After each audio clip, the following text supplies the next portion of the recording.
What's going on? I am Nando. And I am DJ.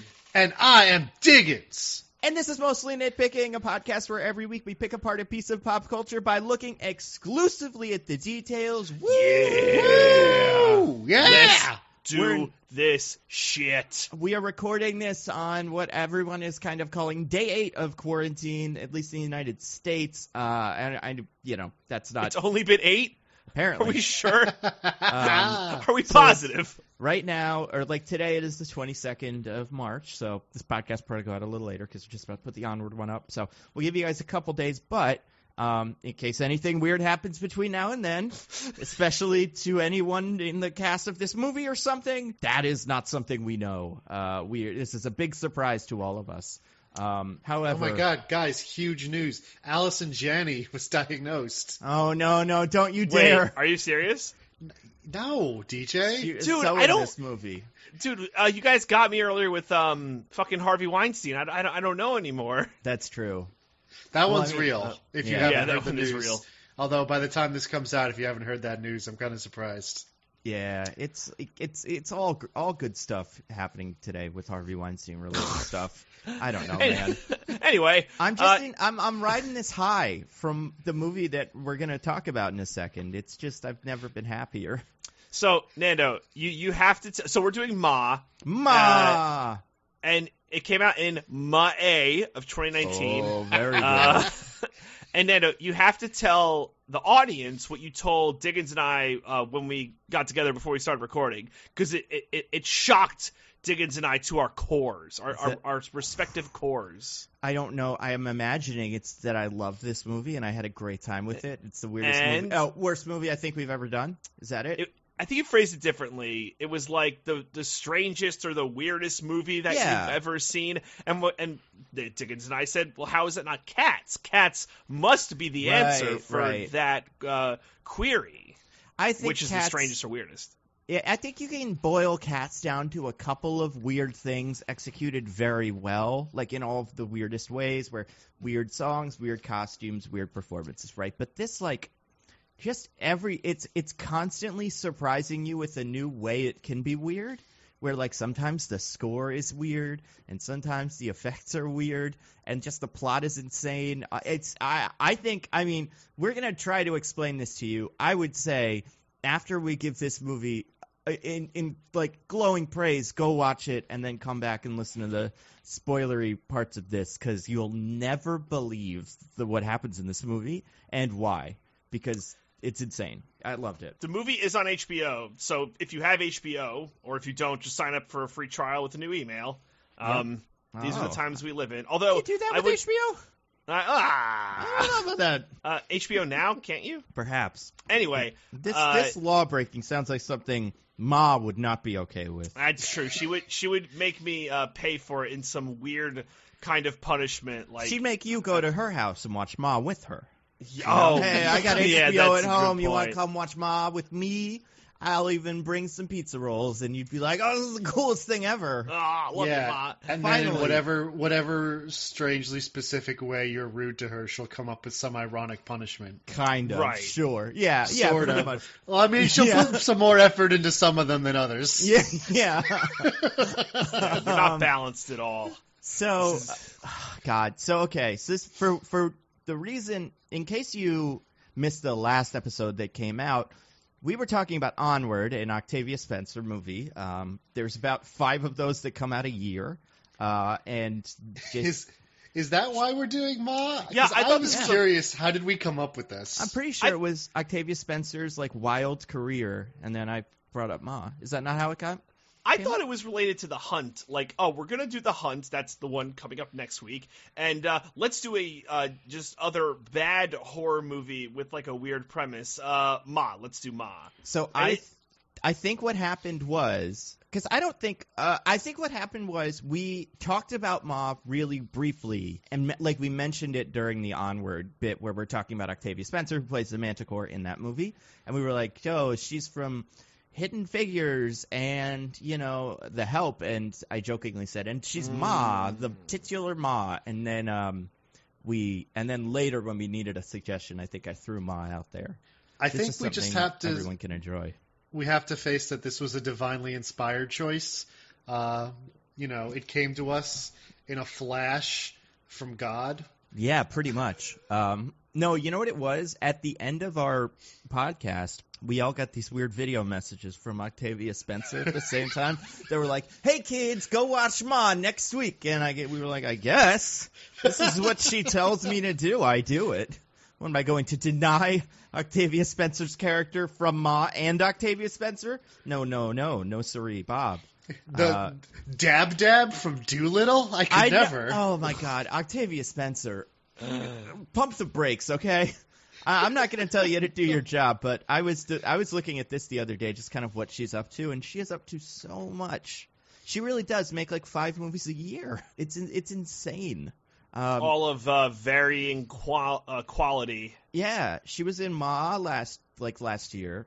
Doolittle, kind of. I guess Doolittle was early this year. A movie called Loose, which rings a bell, but I'm not quite able to place it. Never mind, I have no idea what this movie is. And then 2008, she made 2 movies. 2007, she made Shape of Water, Gifted, and Hidden Figures. 2017. Oh, sorry, 2017. Yeah. Yeah, I don't know when Hidden Figure, but she makes a ton of movies. Zootopia, she's all over the place. Allegiant. She's really got that Disney cash, huh? Yeah, not for long. Not until once they see Ma, that cash is going right back into the Disney vault.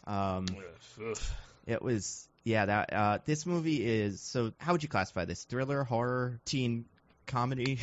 It's like it wants to be horror because some of the gore is like what you get from a horror movie, but there's barely any jump scares. I can think of 1 or 2, and they're all weird, just camera things. Someone's standing there the whole time, they just move the camera, so it's oh my God, they're there. And yeah, there's a lot of that.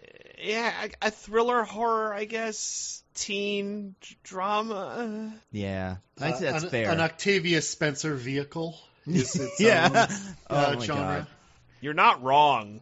Can you imagine this with anyone else in the role? I can't even. Yes. No. Who? Let's go. Nicolas Cage. As Pa? Reversing some roles. Yeah, he Pa. could be Pa. Thanks, Pa. He'd be like, I am Pa. Yeah. Who'd be a good Ma? Oh God, what about a Cate Blanchett? Oh my goodness. She'd be a good Ma, right? Yeah. Could we not see her? No. No? She's too regal to be a Ma. Ma is down to earth. Yeah. You know? Ma is homey. Cate Blanchett is ethereal. How about cool young Margot Robbie? She's probably a good 2 years older than most of the actors in this, but still, whatever. You know who I would love to see as a Ma? Who? Laura Dern. That would be so good. Wait, because they're making that movie. Are they really? Oh yeah, they are. It's not a mod. It's not in the Ma cinematic universe, but there is a movie coming out very soon. Please, Nando, the cinematic universe. Well, so there's 2 cinematic universes that this is a part of. Obviously, it's the cinematic universe of oh wait, maybe it's not her. Someone's doing a movie. One of those people we all like. Maybe it's Sarah Paulson, and by that I mean the internet. Are you talking about Promising Young Woman? No, I want to say it's it's got a short name. Run. It's called Run. And not to give away the game on this movie or Run, they seem very similar. It's just kind of from different perspectives. Either way, this is 2019's Ma. But I was gonna say it might as well take place in the Ma cinematic universe because or the Mom cinematic universe because both Octavia Spencer and Allison Janney in a larger part are on the TV show Mom. I think Octavia Spencer, has a smaller role, maybe was on for a little bit, but I don't know much about the show Mom. But maybe it's kind of like this, Maybe Octavia Spencer plays a veterinarian's assistant in the background that's just on her phone all the time. And maybe it was a crossover. Yeah. This is a spin-off. Everyone wanted to see what she was up to. It was so weird when the TV show Mom ended with the main character being murdered by a very minor side character. Yeah. I like it, though. Yes? I have a question. So I understand we'll probably talk about this in the movie, but it's just kind of a quick question, so I want to get it out of the way now. Yep. So Allison Janney plays this very minor role. She's basically Octavia Spencer's boss. And she has maybe a total, I didn't count it, but I'm going to guess 5 minutes of screen time. Why on earth did she agree to this role? Putting Allison Janney in this role is like putting Octavia Spencer in the role of Ma. Yeah. I don't know. I see what you're saying. They're on like equal-ish footing. I think is fair, but I think Octavia Spencer's got more heat these days. I do Allison too. Janney Really? is a treasure, but wow. I mean, I guess Allison Janney. When did they both got nominated last year, 2 years ago for Hidden Figures Allison and Janney, I, Tonya? Well, right? I think Allison Janney won. Yeah, Didn't she? I think so too. So Yeah, I don't know. I think I don't know why she's there either, but there's other actors that I'm equally confused about. One specifically really got me in the very beginning of the movie. Like, second or third scene, I was like, oh, it's you. Okay? And we'll talk about him in a second. But, guys, we're talking about 2019's Ma. We're going to talk non-spoilers, then we're going to talk spoilers, and we're going to nitpick this movie. Guys, you've both seen it, right? yeah. Yes. Oh, Just can today. you then 2 can days you, ago. throw me that IMDb summary real quick? Oh boy. Diggins, you go Jeez. first. A group of teenagers are invited to a party at a friendly middle-aged woman's house, but things take a dark turn when quote-unquote Ma has other plans for them. Okay. DJ? All right. After needing a place to party, 5 teenagers stumble into the residence of an unassuming woman from a small town they named Ma. But things aren't always what they seem in Ma's house, and unfortunately, they'll have to pay the price in order to continue their fun times. Okay, so Diggins was closer. This is my first win. Yeah, I know. Neither of you quite got it because it is, well, I don't know. I guess the first sentence is a lonely woman befriends a group of teenagers and decides to let them party at her house. So it is she's from the main Ma's character. perspective. Yeah, exactly. And then after that, it's just when the kids think their luck couldn't get any better, things start happening that make them question the intention of their host. So Diggins more or less got that first sentence, but in a couple of different words had to be reversed. Yeah, it's and I think that's pretty accurate. Yeah, agreed. It's directed by Tate Taylor and written by Scott Landis. It stars Octavia Spencer and a bunch of other people who we'll get to. Do you guys want to hear what Tate Taylor has been up to? The director of Ma. I would love Please. Okay. Here we go. So so he directed something called Chicken Party in 2003. It was a short film. Then in 2008, he directed a movie called Pretty Ugly People. Not sure what that is. And then in 2011, he had a little bit of luck with a movie called The Help. Oh my God. Yep. And then in 2014, he directed Get On Up, the what's his name? James Brown. James Brown movie. Yep. 2016, he made The Girl on the Train, which I haven't heard anything particularly spectacular, but like it, seems like a fine, workable movie. And then in 2019, he made this. So that I thought was very strange. He seems to also produce movies, although they seem to mostly be his. Yeah, this guy's just like, he's just got an eye for Octavia Spencer movies. He knows what she could do. She's great. Scott Landis, he's a weird one. So this is the writer Ant-Man? of Ma. No, I wish. It is. That's so Scott this, Lang. That's right. I know. So this guy has written. So I'm not sure what these 3 things are. Remember that show? It was on not Comedy Central. Like Adult Swim. It's called Golan the Insatiable. It's like a fake kind of like. Oh, like, yeah. It sounds like so vaguely familiar. Yeah, so he wrote that, and then he wrote 22 episodes of Workaholics. Yeah, and then he wrote something called Ballmasters 9009. Can't imagine what that is. Who is America, which I believe is the Ali G show. He wrote a couple episodes of that. Yeah, Ali G, so that's Franco, yeah. And then he wrote Ma. So, again, neither of these people, their career was not leading them to Ma. I don't this must have been a passion project. Ma was less a what culmination as it was a detour down a creepy side road, probably not even paved, creepy dirt road on the side, with a sign that said like "free squirrels" or something. Do you want to hear the oh my god, the next movie he wrote, which is set to come out in 2019, so not a great sign. Do you want to hear the synopsis of it? This is pretty good. Yeah, please. Okay. This is a movie that seems to take itself seriously. The horrors and isolation of being a social media influencer run rampant when a collection of YouTube and Instagram stars soon discover there are things scarier than thousands of teenagers armed with phones asking for selfies. The movie is called DeadCon. Oh my god! Oh my god! Yeah, it's a nightmare. I can't wait. It's got one actor from this in it. Oh my god. Okay, cool. So these guys must be friends.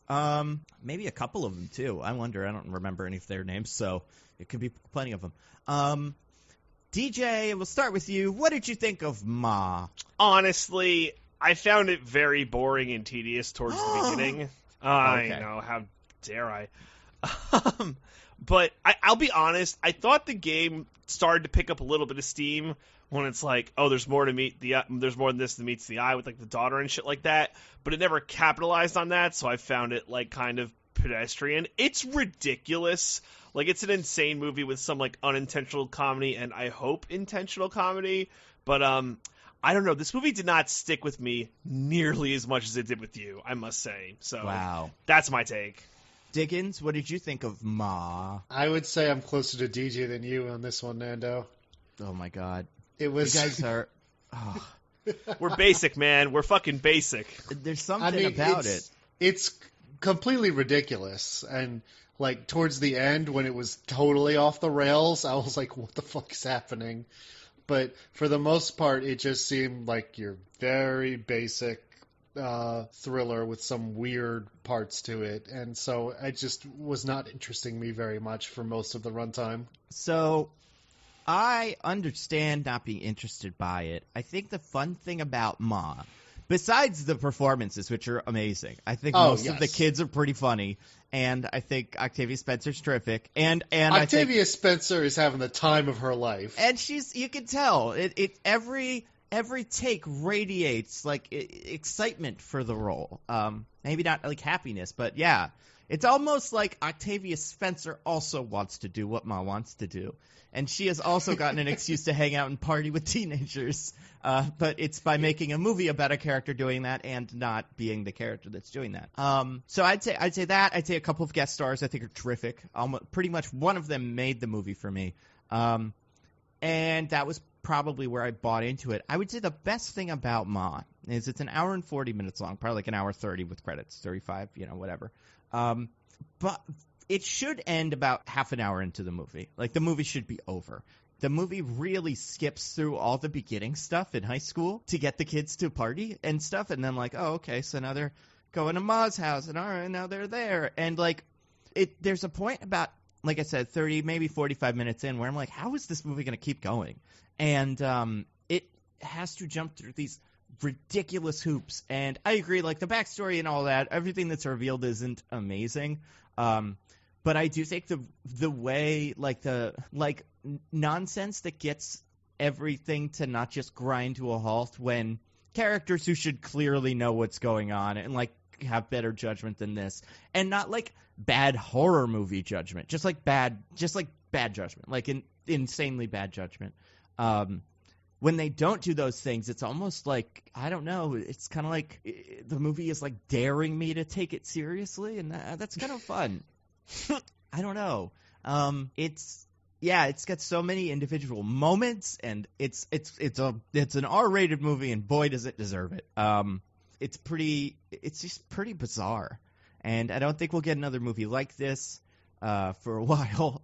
I hope Octavia Spencer is both way too good for and perfect for this role, and yeah, all the kids are actually pretty good. Like one of them's like fine, but most of them I'm like, yo, they're doing okay. There are bits where it feels like a movie written by an adult for teenagers. Then there's other parts where the writing seems like kind of legit because they're not like, we'll talk about it, but they don't talk too much. They just say like, hey, let's go drink. Okay, cool. You want a drink? Yeah. And then they do it, as opposed to like, hey man, like they don't sound like PSA characters, which is kind of what I was worried about when I realized we would spend more time with the teenagers than with Ma.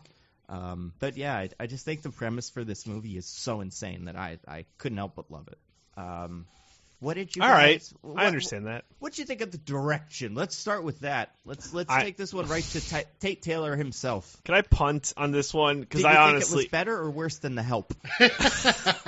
What a question! Is this a trap? I'm not sure. I mean, I don't know how much to put on like the direction. Like I thought all the acting was fine. Like the kids are fine. Fantastic. You mean phenomenal? Nothing jumped out to me in terms of what great direction this was. You know what I mean? Does that make sense? I do. I think there was something kind of strange about the direction. Not strange, I guess. There were certain things that some choices that were so kind of cheesy and schlocky that I really appreciated. Diggins, I want to get your take before I make it so clear how I felt about this or why. What did you think of the direction?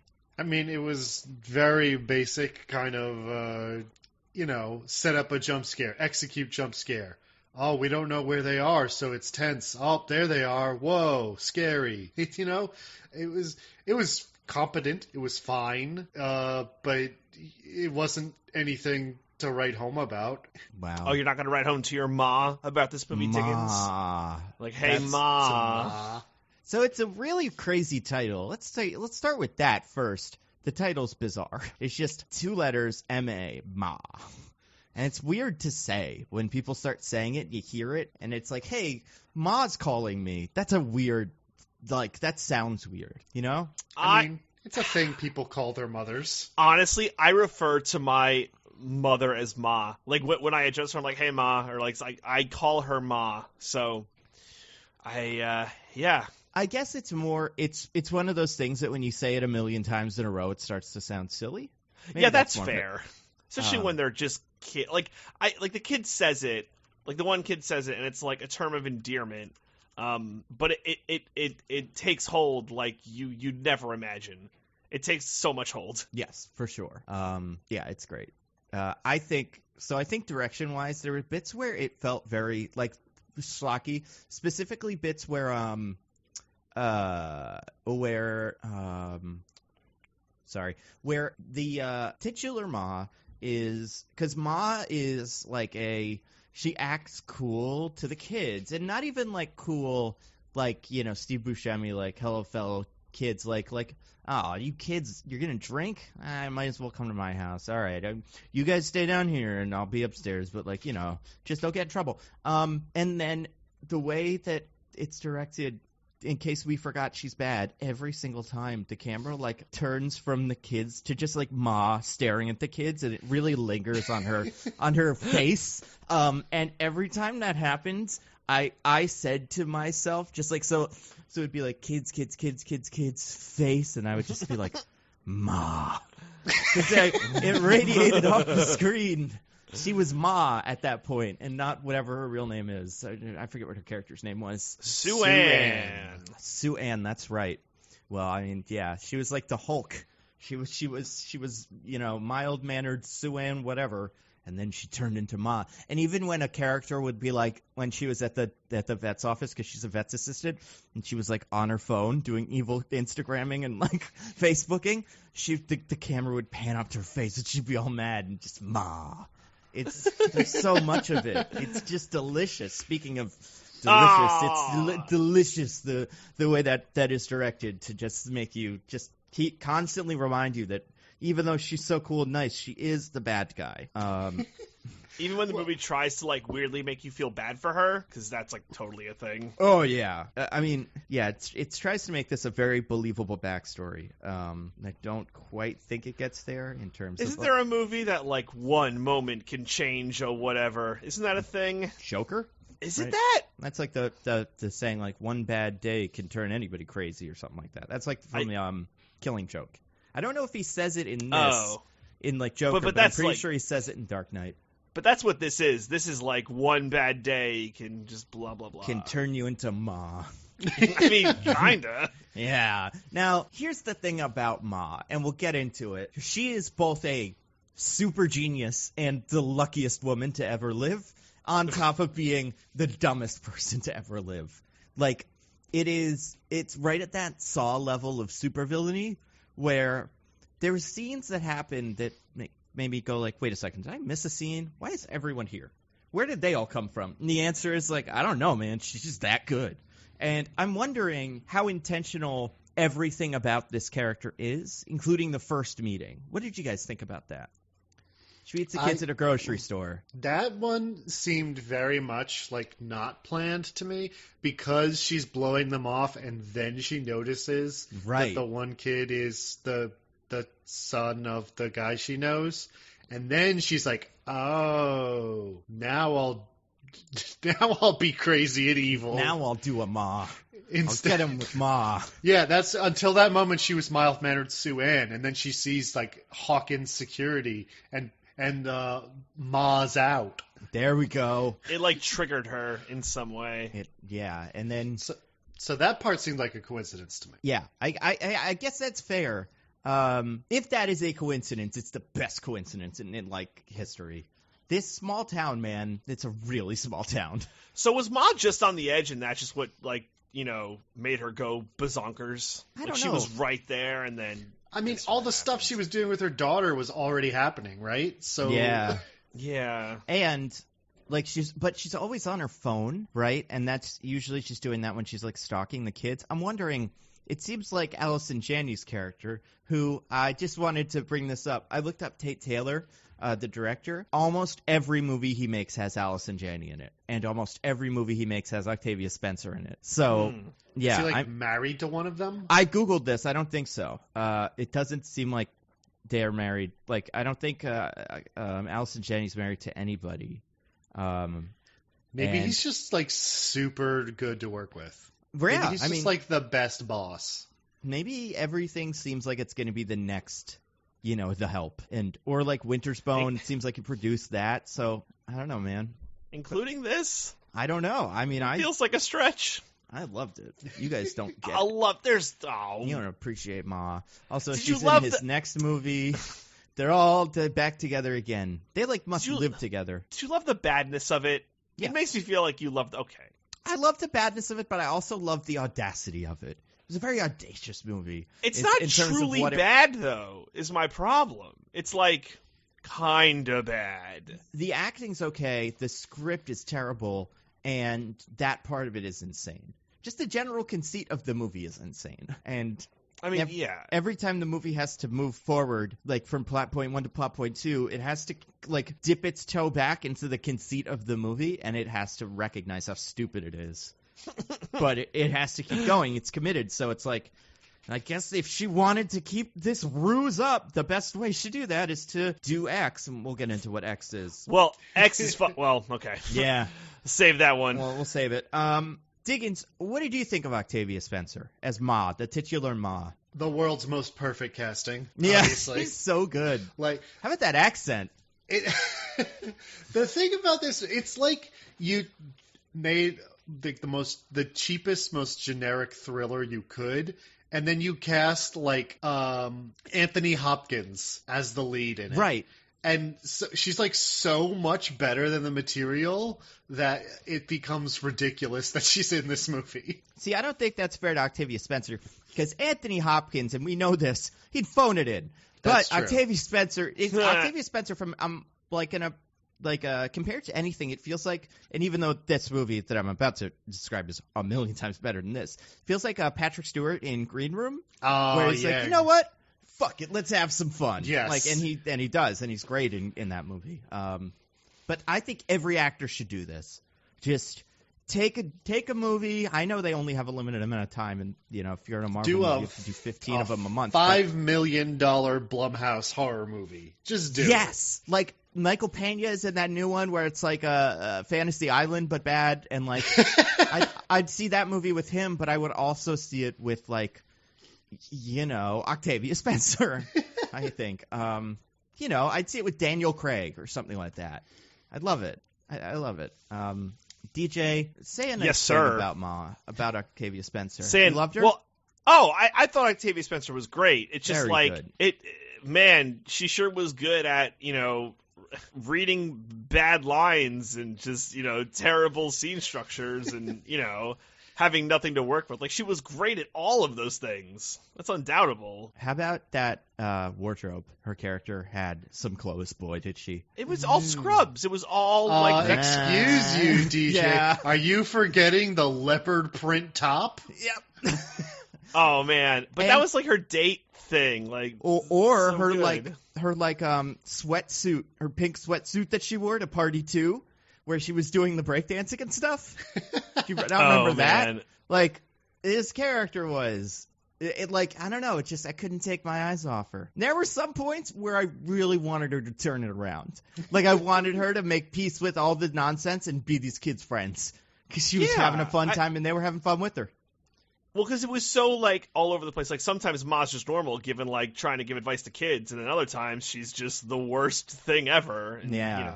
I did feel bad for her during the date scene. Like, that did make me sad, so. For, 2 minutes? Or, for 2 lines of dialogue before? Yes. But really? Oh, wow. Yeah. Okay. You didn't feel bad?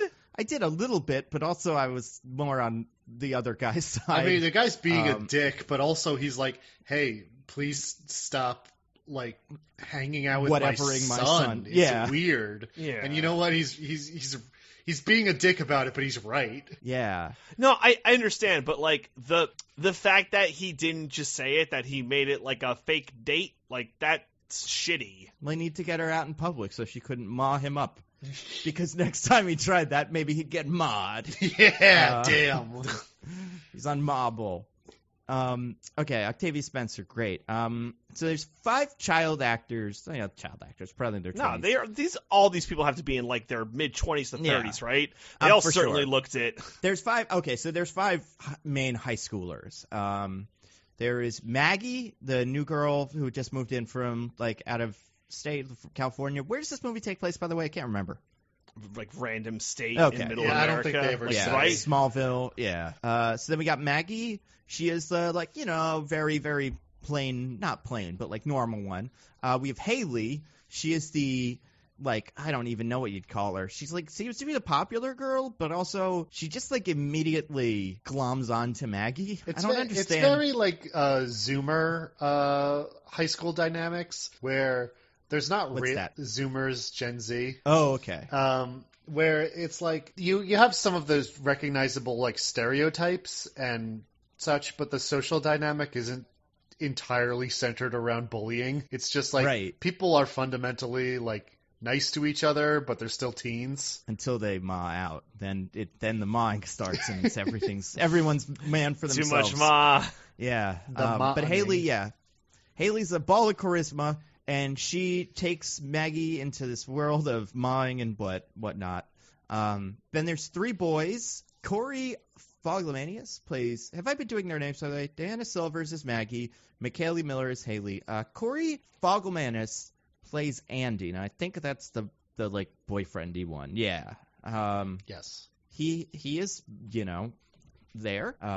He's supposed to be nice, super hot, but he looks 12 to me. Yeah, he looks far younger than the rest of them. And maybe that's the fault of casting, making him look way everybody else looks way older. But yeah, he looks very, very young, and he's the responsible one too. He's I'm not going to drink, I'm driving. It almost feels like he's the freshman they take along so they can drive to places to drink. Yeah, that does seem like what his job is. And he's fine. Then we got Gianni Paolo, plays Jazz. He's the the cool hunky one or whatever. I don't know. The cool hunky one who has maybe 5 lines. Yeah, he's fine. I got him and Andy confused a lot. Where I was like, oh, is she supposed to think he's hot or the other one's hot? And I don't know. I think he's Haley's boyfriend also. Oh yeah, that's right. That's true. Then the fifth wheel, Dante Brown plays Daryl. He is also there. He exists. He exists. His most important thing in the movie is he calls her Ma. And then he never matters again for the rest of the movie. Nope. He's there's too many characters, and I understand it. He's not more interesting to watch than some of the adults. So adult-wise, Juliette Lewis plays Erica, Maggie's mom. Juliette Lewis from a bunch of stuff. Cape Fear. Trying to think of something recent that people would recognize her from. What else is she in? She's in stuff, right? Like pops up everywhere.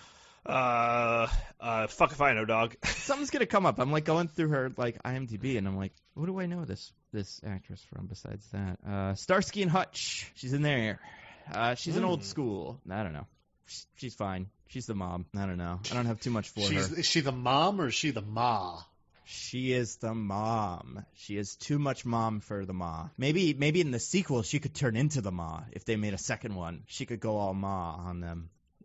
Because she's just been pushed to her breaking point. And I think she might be the dumbest character in the movie. I don't know about you guys. I think she makes the worst choices out of any single character. So there's her, and then there's a couple of cameos that I kind of want to hold on to because there's too much. They're too good. Also, there's a young actor. I don't know if anybody's ever heard of him. His name is Tate Taylor. He plays a police officer who says that one of the dads is a dick. So that is the director. In case that was weird. Yep, it's legit weird. Very weird. But yeah, so I don't know what else. What other thoughts do we have about Ma? Bizarre soundtrack. Of a bar mitzvah from 20 years ago. Nothing but the hits from like a Pure Moods or like a disco record. Very strange. Yeah, what the hell? Why are these kids listening to this music? They're otherwise seem very contemporary. I assumed it was hers. Right. Right. Like it was just, that's the music Ma gets. Okay. I mean, they put up with a lot of stuff, so the music, I guess, isn't too much of like a breaking point. But it was quite strange, because sometimes, what's the word for when it's in the song, or when it's in the movie? Diegetic. Yeah, sometimes it felt diegetic, and sometimes it didn't. Sometimes it just felt like they wanted to score the movie with like kung fu fighting or something, which was strange to me. But pretty fun. What else? What else is fun about this movie? I don't know. Anybody else got anything nice to say about it? Or mean, without going to like spoiling stuff. No, I don't have anything like mean or nice. I mean, it could have been better, but that's like such a weak sauce like critique of it. I don't have anything particularly ma-een to say. Hey, nailed it. Would you like to give it some more? God. Are you looking for a pun? Ma-collades? I don't know. Anything positive that to was say about a Ma? nightmare. Ooh, What's wrong boy, with you? Bad. Yep. How about this? Allison Janney's part. We'll go over that one real quick because we've been talking about it a little bit. She plays Ma's boss. I don't think we see her face more than once.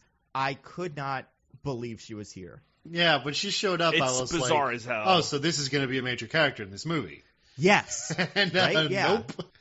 Ma doesn't get her. It's never part of it. It really does feel like they just all hang out. Like you know how like there was the Rat Pack and then there was the Frat Pack, and it's just like 5 actors who are always in movies together. For some reason, the new one of those, the Ma Pack, is like Allison Janney, director Tate Taylor and Octavia Spencer, and another guy who I'll throw him out here now, Dominic Burgess, who plays the dealer, card dealer Stu, or waiter, or whatever, who was my favorite character in the movie. I Maggie's mom's gay best friend.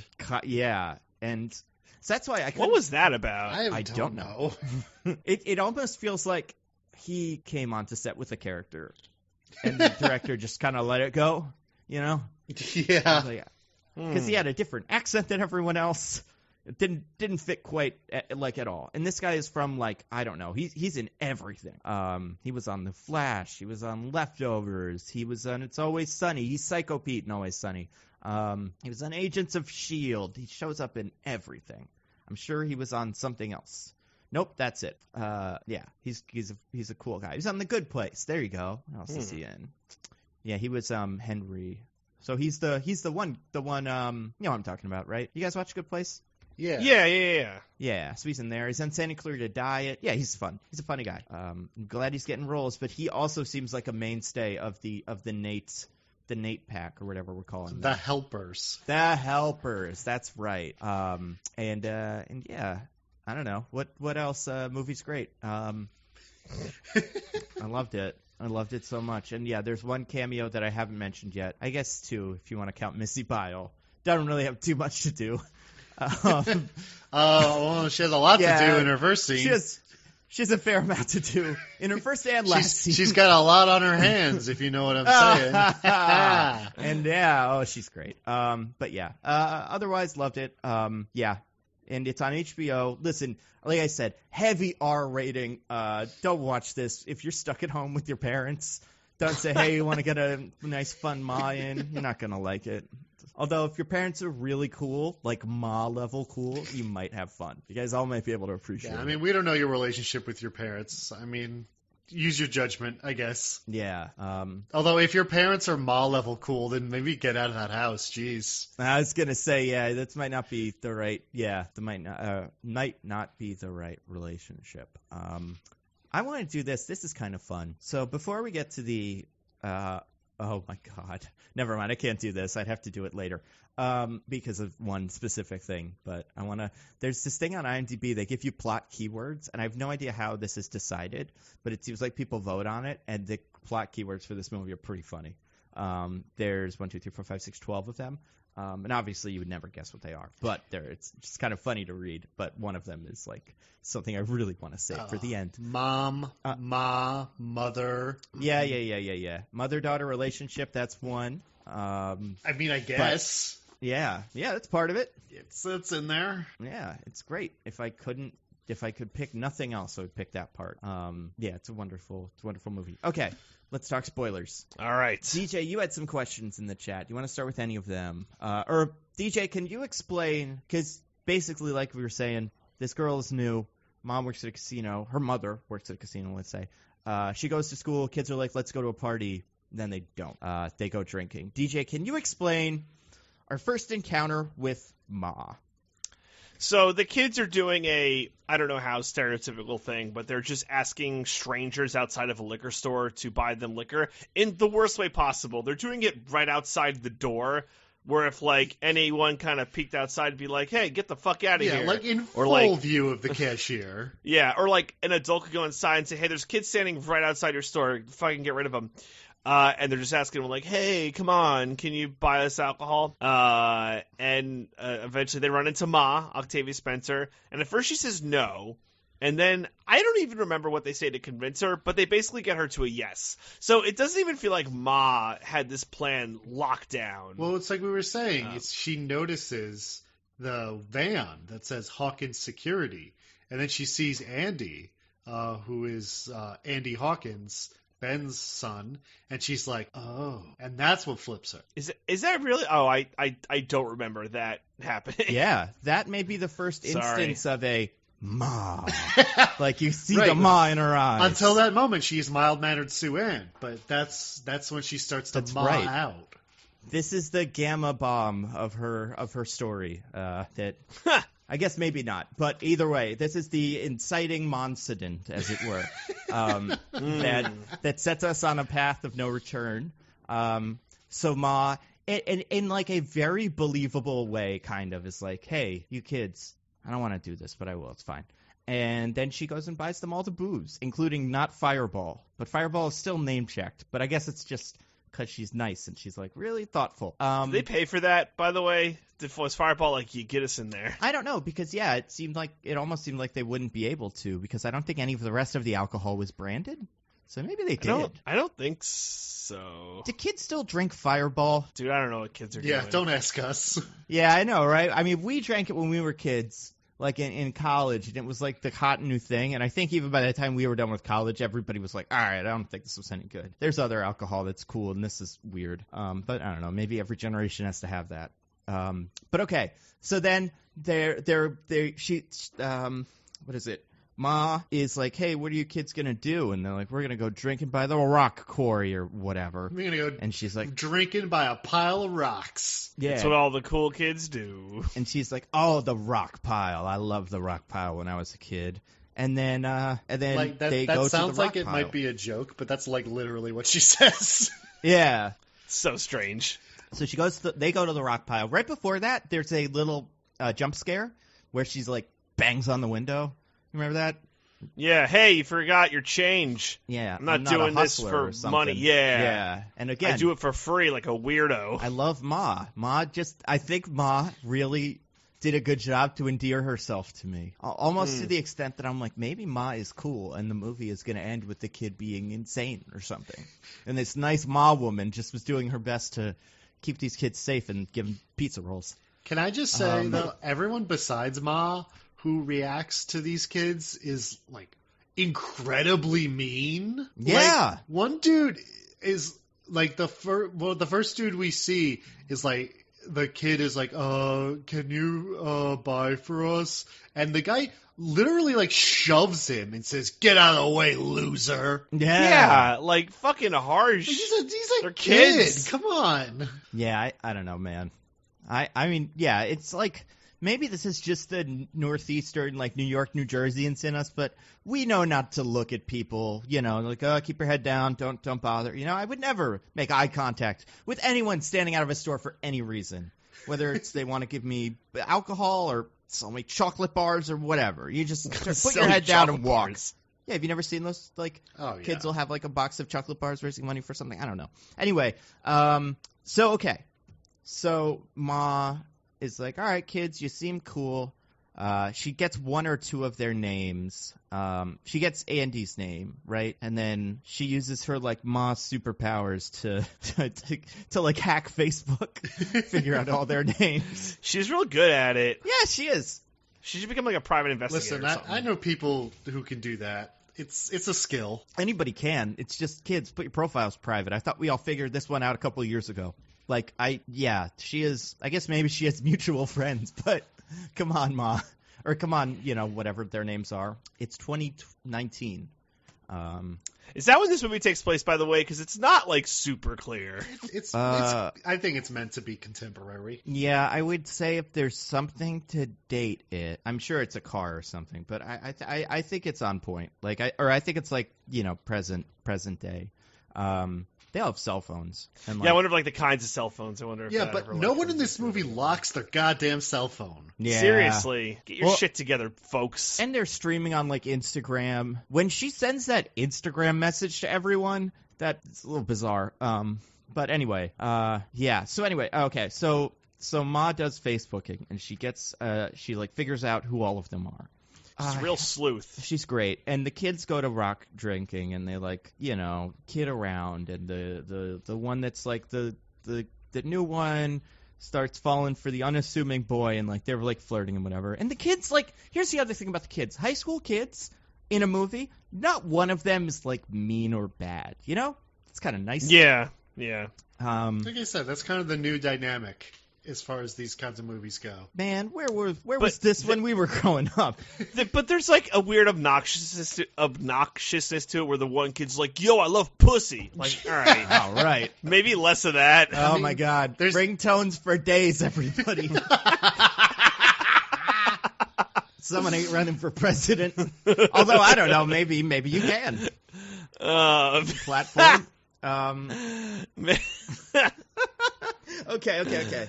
We're going to cut that up, and I'm just going to have oh, boy. I mean, there's going to be some great hits here, because I really want to describe the next scene. It blew me away. And were we talking about this? I forget. That's another one. I'm going to was this cut that shit up. Were we saying this was Michelle's favorite bit, or like the funniest bit for her? I forget. No. This was much for me. later. No. Much later. Okay, great. Yeah.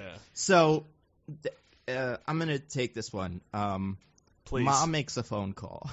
And it is answered by who maybe, like, is, probably out of all of them, not the most famous, but he's, I would say he's in the running for, like, he is the most noteworthy person in this movie. He is the closest physically to a famous person.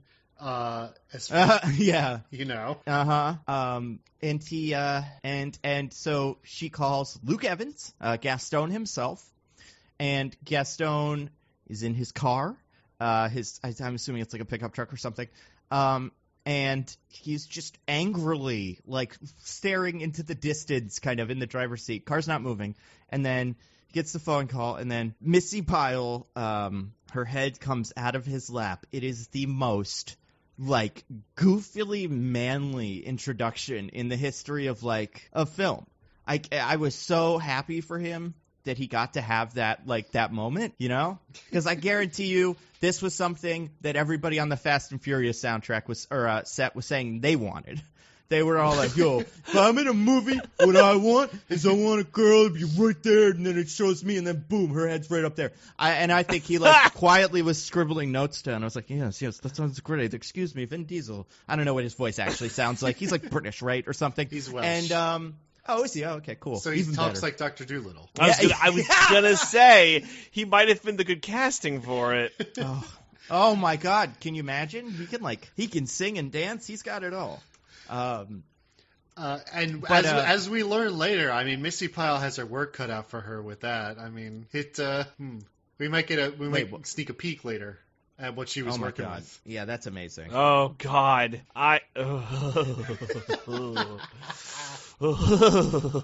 and listen, like, it's great. My favorite part, not my favorite part of it, but I think the funniest part of it is, like I was saying, he's got the most, like, dude bro Fast and Furious introduction in the history of film. He's like an out gay man, right? It's like a thing everybody knows about. We don't know. Yes. I believe he is. Yeah. I know there was a point where we were throwing around, like, Marvel was going to cast the first openly gay superhero actor, and he was the one that we all thought would and he still could be, because there's a shot at Hercules being in one of these, and I think he'd be a good Hercules. Yes, the cartoon character, but he's a superhero in the Marvel universe too, kind of like Thor. Anyway, so that is even better. It's just the best introduction I've ever seen in a movie. I loved it. I'm trying to think of, like, something similar. You know what I mean? Oh, it's so hard to draw comparisons to anything else because it's just such a unique movie, I feel like. Yeah, oh, for sure. It's kind of like, I don't know. There's got to be a movie that's not equally as good, but something that's just like, wow, you would know everything you need to know about that character. He's a jerk, and he's like, he thinks he's cool, and he's a hometown boy kind of thing. And that's one thing we'll learn as the movie progresses. Everybody in this movie is related to someone else in this movie or something. No one leaves. Yeah, and if you leave, you just get pulled right back. Yeah, and it's like, it's not like, it's like, oh, terrible things happen in this town, so you should leave. It's like, no, this bitch just went crazy. Yeah, it's a very strange dynamic that exists in this town. It's a really awful town. I mean, everybody in it is terrible. This new generation of kids is cool, but the old generation was all psychotic. Yeah.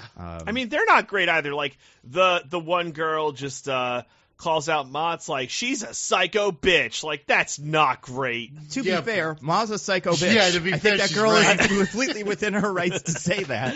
But I don't know. I mean, doesn't seem great, if I'm being honest. It's probably not the best way to handle that situation, but if there ever was a time. Weird call to also send it to Ma. Gotta say.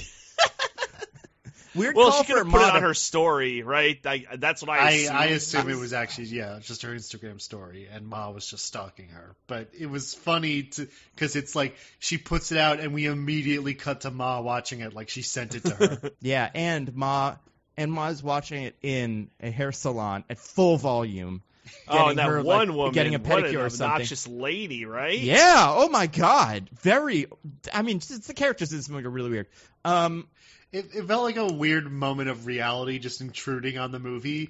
Like, this is what would actually happen if you watch this weird Instagram story out loud in a nail salon for no reason. Right. Yeah. And that's kind of what a lot of these side characters, like Alice and Jenny, kind of felt like that too. Just if you were Maing if you were in the back of the veterinarian hospital, just like staring at your phone like a psychopath, there would be someone that would be like, "Hey, come on, you're at job. This isn't Ma time. Ma on your own time. In fact, just go home. I don't even want you here." So yeah, that's pretty good. Boy, what else we got? Okay, so the kids go to Ma's house because she's like, "Hey, if you guys want to drink here, you can drink here, and I'll keep you safe and stuff." Right? That happens. Yeah, it's very. Also, I had like one thing about this, right? So, we mentioned that they got the cops. The cops were called on them when they were drinking at the rock pile. Right. Oh, right. I forgot about that. Yeah. Now, and Ma does it, right? Ma calls the cops on them. But they don't make the connection like, Ma calls to be fair, Andy's dad, and Andy's dad calls the cops. Right, yep. But they don't make the indirect association that, like, Ma ratted us out because she was the only person who would have known what happened. Well, apparently, all the teens through several generations drink at this pile of rocks. So I don't think it would be a crazy assumption to be like, someone just saw us and called the cops. Okay. Or called Andy's dad or whatever. Fair enough. Well, this ensuing incident leads to Ma being like, "Yo, drink at my place because it's safe." Hey, her whole thing is like, "I do not feel right. I would not feel right if you got into like a car accident." Basically, is what it comes down to. But so this brings up my big question. This is the single, not like logical gap, but the thing that I couldn't quite figure out. So the kids get Ma to buy them alcohol again. Do they call Ma or wait for her to show up at the liquor store again? I mean, they don't have her number because later they're like, "Whoa, how'd Ma get her your number?" So they can't have called her. Exactly. So who is that? Like, how is she stalking the kids at this point? And she's like, I'll just walk right by once they pull up to the liquor store. Is she following them in her car constantly? Like, where does Ma even come from? I don't understand you, Ma. I want to. I want to speak your language, but you just won't let me. Because it does not make sense to me. That's just one of many Ma stories. Yeah. Oh man, we are just forcing this. My goodness. Okay, so I thought of like kind of an equally crazy introduction for a character. It's kind of like in Rocky IV, the introduction of Ivan Drago. He just comes in and kills the main character and is like, "Yeah, I'm the cool." Like, you know what I mean? That's what Luke Evans gets. He gets just an A+. Wow, this guy is. He's killing an introduction. That or Jack Bennett or whatever in The Big Short, Ryan Gosling's character. I love that movie. I was watching it the other day. That's when he does his little speech with the Jenga. Anyway, okay, so the kids go to Ma's house. What happens there? They get wasted. So do they get wasted on this one, or is this just like this is like the pizza rolls? They actually call her Ma. Isn't that what we get on the first one, on the first go round? They drink a fair amount, but yeah, I don't think it's not like party time. It's just like hang out and drink. You know, like a teenager would. Yeah. So that's nice. So they drink with Ma. They ask her for pizza rolls. One very strange thing does happen in this interaction. Right. So Ma, they're like hanging around. Chaz, the hunky boy, the hunky boyfriend of Haley, is like, "Yo, this place could be cool if you changed a bunch of stuff around here." And Ma's like, "I'm not made of money, kid." And he's like, "You're making a choice not to be cool, Ma." Like, it's super weird. Yeah, real weirdly aggressive for a person who just lets you into their home to drink. And he gets like within a couple inches of her, almost like they're gonna fuck. Yeah, kind of. I'm like, does he want a piece of Ma? Weird. Oh, and also at this point, sorry, I just want to throw this one out there. Everyone is saying that Ma is flirting with the one that the main girl likes. That's been established heavily. Anyway, keep going, Diggins, because this is fun. Right. I mean, it's not. It's super weird, but it's interesting. So then, in response to this, Ma like reaches into a hole in the wall and pulls out a gun. Yep. Yeah, and that's fucking nuts. And is like pointing it at Chaz and is like, "All right, strip." Which I was like, okay, this is going to be a joke, and he's going to like go to do it, and she'll be like, I'm fucking with you, this isn't even a real gun, whatever. Yeah, it's Chekhov's weird, awkward sex gun, as it were in comic or in movies. But yeah. But no, I was very wrong. She makes him go all the way. Like, he takes off his shirt, and she's like gestures to the pants, like, no, all the way. And he's like makes him get fully nude before she does the inevitable, like, I'm just messing with you. But, like, at that point, you weren't just messing with him. You literally made him strip nude. This is like a deep crime, because he's underage. Yep. It's like, what the fuck? Why would you ever go back to this house crimes after this happened, even if she's like, I'm just messing with you? It makes no sense.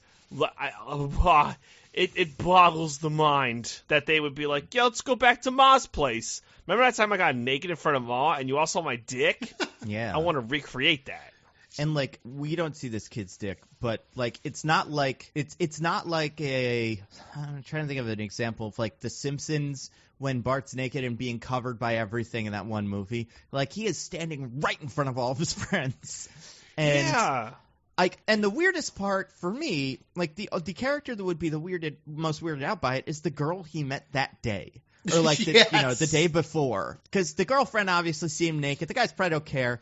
But for that girl, I would really be seriously questioning everybody else's reaction. Like, is this what you guys do in this town? I mean, it wouldn't matter to me if I had seen someone naked before. If a stranger who had invited me to their home made them strip at gunpoint, I'd be like, yo, this is fucked up. Yep. But once she's like, oh, I'm just joking, they're all like, great prank, Ma. Classic Ma prank. This is just good, fun, hilarious. Like, let's not worry about this. And man, that would not be my reaction. Nope. I mean, I would be equally confused, and like, if she laughed, I'd probably just like laugh along. And I don't know, man, peer pressure. This is a movie mostly about peer pressure. But yeah, I don't know. It's pretty awkward.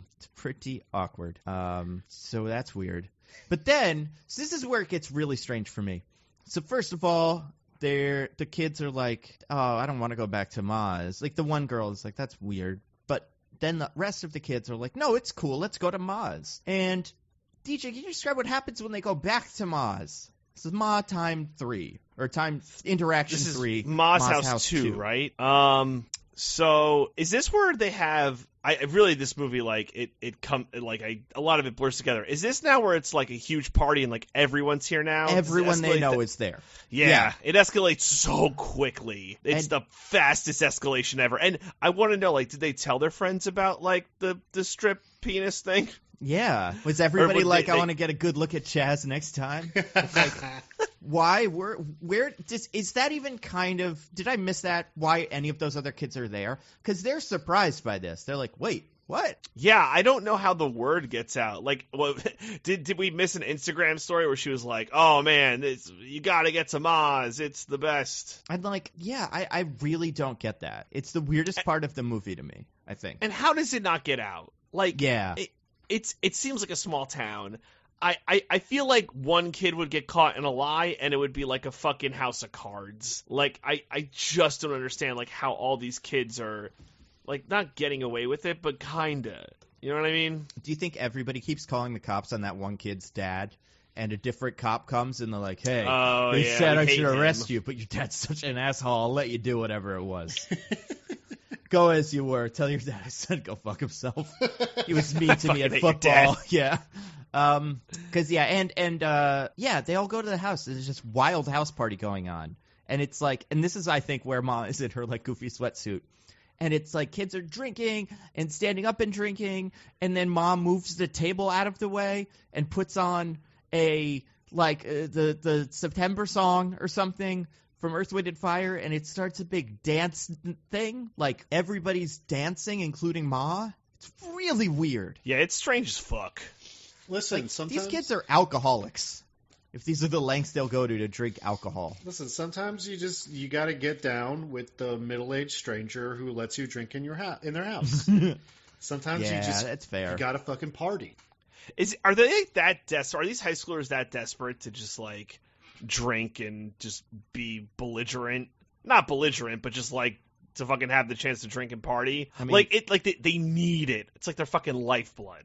I mean, listen, it's only been a week, but God, would I kill for a party, and maybe I would go to Ma's house for it. I don't know. Oh, man. Nando. Maybe they're all under social isolation.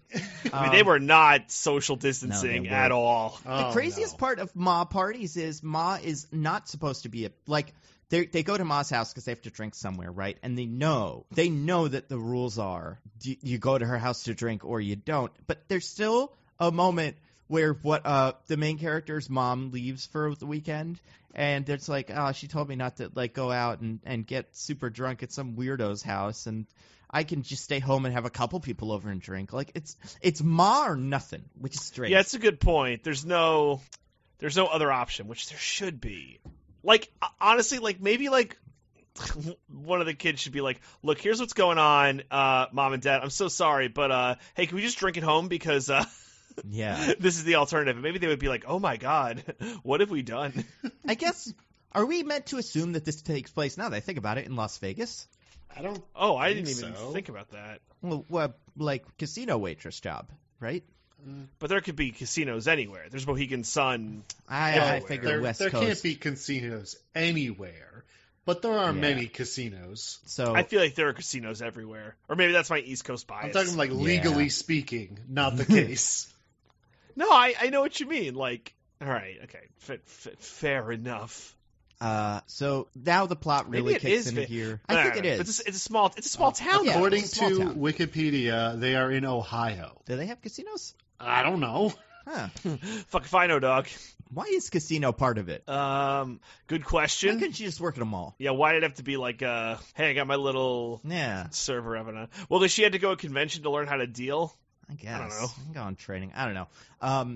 So, okay. So then Ma's house is weird, and they find out that, and then there's this one line, which, like I said, I will not repeat, that one girl's like, hey, I want to go have my birthday at Ma's, and she shows off Chekhov's bracelet, and the kids are like, wow. And the way Ma really incredulously asks one of the girls about earrings she's wearing. She's like, wow, those are some beautiful earrings. And then she stares at it, and the sound goes, Ma. So you know she's like crazy. But then later in the movie, like 5 minutes later, the main character girl does this with the girl's bracelet. And I'm like, wow, that's a really large kind of like reaction to what seems like a pretty normal bracelet. But this girl wants to have a party at Ma's. And what happens next? Where did the girls decide not to go to Ma's anymore? What's the last straw? Wasn't it that what the fuck did Ma do? Like they go to the bathroom and then it turns out they're upstairs and it's like, oh my God, something's going on upstairs, something dastardly. But I'm wondering, like, was that during the cool party? That was the first party, or was there another party between those I'm two? forgetting this movie rapidly. I watched this movie did not like stick with me at all. I watched this movie like 5 hours ago, and I do not remember. Well, I guess there's one point where the girl blacks out because Ma definitely drugs her or something, or like just forces shots on her. Is Ma drugging the kids, by the way? Oh, I don't know. She does then. And she does at the end. I don't think she does it besides that. Yeah, I think that's right. How'd she get home? The boy she blacks out, but like Andy. How'd she? Yeah, I think he says that he took care of her. Andy is established does not drink during any of these gatherings, except for because he's a good boy. Yeah. Also, she had bruises on her knees. What the fuck was that about? Anyone catch that? Yeah, I guess it was just like, you never woke up with bruises on your knees, DJ. Not just bruises, like full on scratches. That's true. Like, did Ma do that? Like. No, that was she just when fell.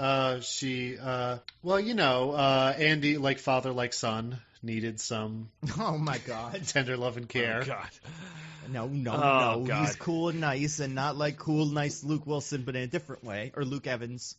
Not Luke Wilson. Oh God, I can't even imagine. I can't even imagine like oh my God, like slimy badass Luke Wilson. Hey. You stay away from my son. Yeah, listen. Unless you don't want to, then it's cool. I'm nice, and it's impossible to do an impression of me because I'm just so plain. Not to say bad things about Luke Wilson. I quite enjoy most of his work. Idiocracy is good. So okay. So there's a point where they decide not to go to Ma's anymore, and I believe it's because they accidentally go upstairs and hear something going on upstairs, like in the attic or whatever. Because one of Ma's rules is don't go upstairs. It's my world up there. Classic. Haley goes upstairs to use the bathroom because the downstairs bathroom is being used by 2 teens to fuck. Yeah, and even if it's not, it's like a 30-person party with one bathroom. That's an absolute nightmare. I can't even imagine. I wouldn't go to that party. I'm like, no, thank you. I'll just stay home and use a bathroom like a normal person. Jesus Christ. Can you imagine if you went to a club and had one bathroom for both sexes? It's the same. It's insane. It's not good. Ma. It would be a nightmare. Get a porta potty or something if you want the kids to hang around. Because this Ma got a porta potty, different movie. A movie where Kids Ma fall. succeeds and everyone gets killed. Yeah. Kids fall for her trap. Yep. I mean, I don't think she would have killed them all. I think at a certain point she just wanted them to love her. Then when the jig was up, then I think she took desperate action. What did Ma want? Everything. The world. Ma. Yeah. What all Ma's want today. Revenge and love and pictures. And a secret daughter, maybe. Who knows? So then this is the thing that we were discussing. The girls are in school. And one of them's like, yo, Ma's weird. And the other one's like, yeah, Ma's fucking weird. And I don't know what this Ma's doing. And she's like, we shouldn't go to Ma's anymore. And the cool one is like, okay. And then she whips out her phone, goes on, I guess, Instagram Live or like puts in her Instagram story. Hey, everybody, let's not go to Ma's anymore. She's crazy. We'll go to my grandma's house. Fuck Ma. Goodbye. And yeah, Ma is watching this at the nail salon. Like full blast, just like, yeah. And the lady that like chastises her, who's next to her, is like a 90-year-old white woman who puts on an accent that is very upsetting. I would say anybody, I don't know what the mark on when this happens in the movie is, but it's probably close to the middle. I would say go find this specific part because it's quite strange. And it is the turning point in the movie. It's where Ma goes from Ma to full Ma. She's Ma plus. Yeah, Ma plus. That's the kind of Ma everybody wants. The subscription streaming Ma. And well, you know her famous catchphrase: "The madder Ma gets, the stronger Ma gets." You wouldn't like Ma when she's angry. There we go. I'm back, guys. I'm back. Yeah. Ma, I mean, like, I'm watching this because I'm trying to find the clip here. All the clips of Octavia Spencer, I really like her in this. She's really fun. She's doing a great job. Listen, so watchable. There's something to be said for a person who realizes the movie they're in is trash and is just like, let's have fun with it, guys. Do you think she realizes it's trash? Oh, I don't know. Yeah. Like, because, like I said, the movie tries to do something with, like, the thing with the daughter, so, like, maybe she's like, oh, yeah, this is going to be great. It's hard, man, to read a script and know if the movie is bad. I feel like it's definitely tricky. Oh, and also they determined that Ma is stealing all of their jewelries. That's pretty weird. Oh, yeah, when the girl blacked out, her earrings get taken by Ma. So. And then later, Haley notices that Ma is wearing the Conolingus bracelet. Oh my God. Okay. You're going to have to explain that one, Diggins. Yeah, man. Diggins, come on. Yeah, I didn't want to say it, but it is the best line in the movie delivered. Now you have to say it, Diggins. So funny. Well, it's Nando's favorite part. I feel like he should explain it. I just don't want to say it because I don't want a ringtone of me saying it, but screw it. This is for Ma. So, okay. It's the funniest. I really do think it, and like there's some. I wish I could send like a bookmark version of this movie to people and just be like, watch these bits, skip the rest. It's weird, but you'll enjoy it. Also, the Instagram Live thing seems to happen about 50 minutes, almost at exactly 50 minutes in, because I have it queued up now, and I want to listen to the racist old lady. So I'm close to it. Hold on. It's coming. This is riveting audio. Imitation? Yeah, are you going to do the imitation? No, I'm going to just play it. Oh, my God. No, HBO's going to come after us. No, I'm going to play it. I don't care. So this woman is white. She is I don't think there's any chance this woman is not white. And like we were saying, this movie takes place in, like suburban Ohio. So I'm going to do that thing that we did once, and it worked perfectly, where I play it through my headphones onto the microphone. So you guys try not to laugh This too can't much. possibly fail. It worked last time. All right, here we go. I'm gonna crank it up to 11. Let's make sure this is at 11. How about you mind your own damn business? You making your business my business. Not today, old lady. Not today. Oh my God. Was she white? I don't know. I don't know if she was white. No, she was. 100%. She's pretty light skinned if she's not. It's a pretty bizarre. It's a really bizarre look for this. I mean, it's a bizarre choice for this actress, regardless of how white she is, to stake that character there. It definitely feels like she's being mean to Octavia Spencer, making fun of Ma. Little does she know. I'm sure she gets killed off screen by Ma. She gets Ma'd off screen. Okay, so I'm gonna find the clip of this girl that I think it's so funny. It's so goddamn funny. And the way her face when she says it, this actress deserves an Academy Award. Please, Nando, set up the scene. I'm just gonna have I gotta find it first. It's gonna take me forever, but I'm pretty close. I think I've zeroed in on I've got it within about 5 minutes. So basically, are you doing the dialogue of the boyfriend right now? No, I'm gonna skip all. I'm gonna just have Ma tell. I'm gonna have the girl tell it as best she can. But first I have to find the clip. But the two girls are going to. They're trying to figure out, or they're talking post Ma party, and they're just like, "Man, that was fun. Love the Ma party." And then this one girl, whose name I don't remember, I think it's Stephanie or something, walks up to them at high school and is like, "Hey, you guys know Ma, right? Can you get her to throw me a birthday party? Like she's a DJ or something?" And it's like, "Hey, can I rent out Ma for the weekend?" I found it. Okay, so Ma, she's like, "Yeah, I don't know, call her. We don't hang out with Ma anymore. She's weird." And this seems like the kind of thing that you honestly just don't have to tell kids. It's like, don't get in vans with strangers. And also, if a Ma happens, stay away from Ma. But I guess they all need to be told. Yeah, you got to watch out for Ma's. Okay. So this next line of dialogue is delivered by just this new girl. And the way she makes this face, and it's so funny. So I'm going to play it again through the headphones. Hope you guys can hear it. It's terrific. It's working, so. All right, here we go. Oh my God, I love your bracelet. Where did you get it? Taylor gave it to me for our 5-month. So I finally let him go down on me. It's amazing. And she says it out of the side of her mouth, well, that's how it happens. It's so funny. You might have to say it for the audience, Nando. I don't know how clear it came. Could you give us a clean take? Could you just give us I absolutely, DJ, be quiet. My whole family watches this. I'm not giving them the satisfaction. So, but I will say, go to HBO. It's about 35 minutes into the movie. The kids are in high school walking and talking. Oh, no, sorry, it's 38. If you start around 38:10, you'll get this moment. And it's such a funny – and, there's bits where the comedy with the teenagers works, where they're, delivering lines in a really funny way. Because the next thing that the blonde girl says to this girl who just said that wonderful line is, you took 5 months or something. It's very funny. There's also a bit where the main girl helps a handicapped girl go up a ramp, and that's her battery died. That's one of the first very things early. that happens.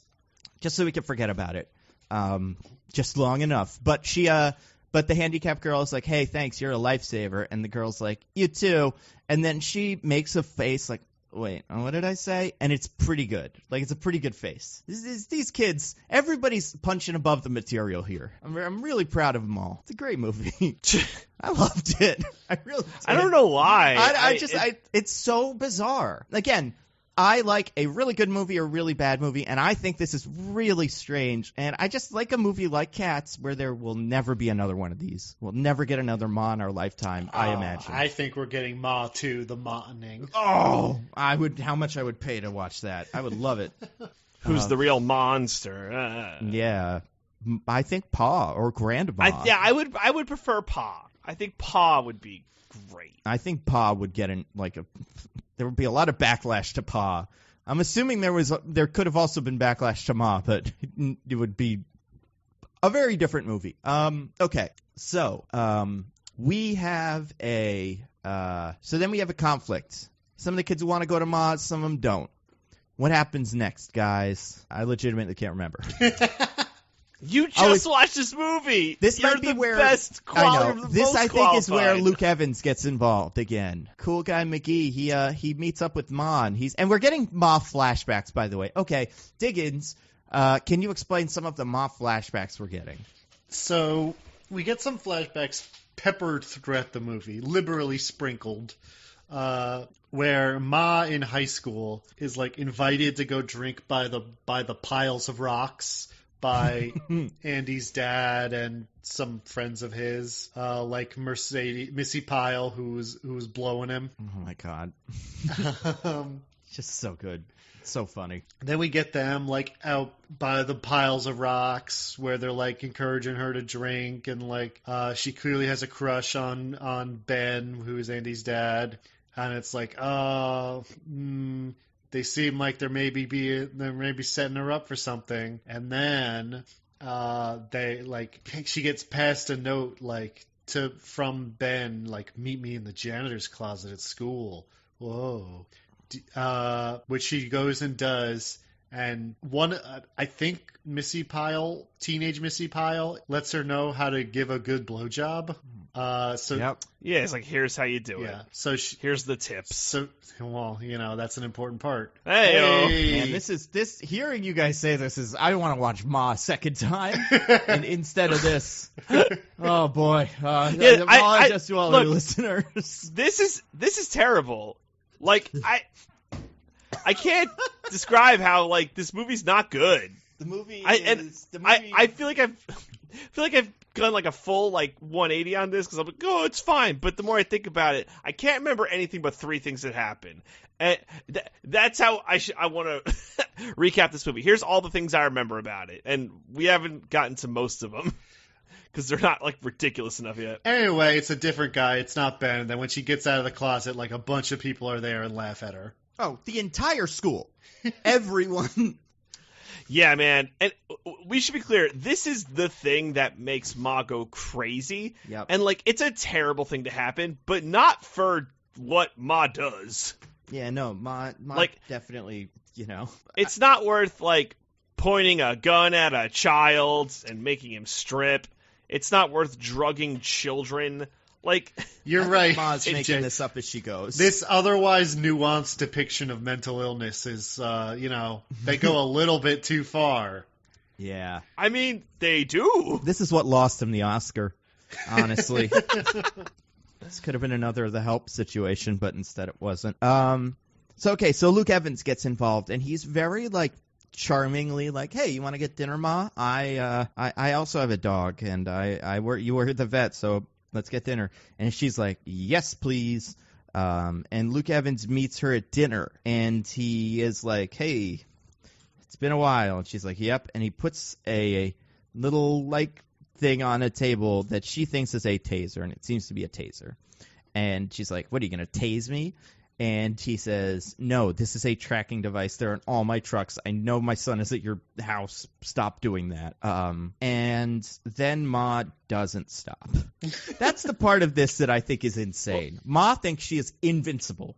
The other part of that scene, too, is that, like, she doesn't come up with a good explanation where she could have been like, hey, I have a daughter. It's hanging out with my daughter. Yeah. Teenagers hang out. That's a great point. Ma could have gotten out of this one scot-free. I got to give that credit to Michelle. She's the one who came up with that one. So, yeah. Wait, but guys, was like, why did has Ma a do daughter? that? Wait a second. Ma doesn't have a daughter. There's no one else in that house except for whatever Ma has a that was doing all that screaming or whatever, or clunking. There were some noises coming from the attic. Whoever was Ma clunking. And I think clunking. God. Yeah. I think we learned this during this scene that Ma has the daughter. The daughter is the kid in the wheelchair. It's the scene right before this one, because after they see Ma with the cunnilingus bracelet. Just say it, Diggins, you coward. I don't want to hear it either. In what way am I not saying it, DJ? All right, bracelet. fair. We all fair. know it's a bracelet, right? I think we're all on the same page. This isn't, trust me, this isn't like Avengers where there's going to be multiple bracelets that mean multiple different things. He's collecting all the bracelets. That's the bracelet. I'm baffled. What did you think I wasn't saying? I mean, there's the line that we still, I don't think we've still gotten Nando's clarity purview. on. But Nando's the one who we has all to say know. the line. I will not. I refuse. Anyway, they break into Ma's house to get their jewelry back because they're both missing jewelry, and they're like, I bet Ma stole it. And while exploring in Ma's house, they find two things. One, a bunch of old pictures that Ma has like cut out pictures of herself and pasted herself into. That's amazing. Of high school. so goddamn weird. As well as pictures of the current teens, like just on her mirror hanging up around. It's weird. And then they find Jeannie, Ma's daughter, who is the wheelchair girl, except she doesn't need a wheelchair. Whoa, multiple twists. Yep. What's that called? She had Munchausen's or something? Munchausen syndrome, yeah. Ma's tricking her by giving her injections constantly that are actually for dogs or whatever. It's a Munchausen by proxy, actually. Yeah, there you go. Wait, how is it by proxy? Because Munchausen's is when you treat yourself for diseases you don't have. Munchausen's by proxy is when you do it to someone else. Yeah. Ah, interesting. Also, this brought up a question in my mind that I'm just like curious about. I'm wondering if anybody has a good answer. Why is Ma stealing jewelry from the kids? She wants to be the kids. But even the one that had the birthday, why does she want her bracelet? She doesn't care about her. I don't know. Maybe she just sees it and is like, damn, that's a nice conolingus bracelet. I'd like that. Oh, God. It might be. That honestly might be it. It's the best explanation I come up with because it puts her at nothing but risk. And she's constantly wearing all this stuff.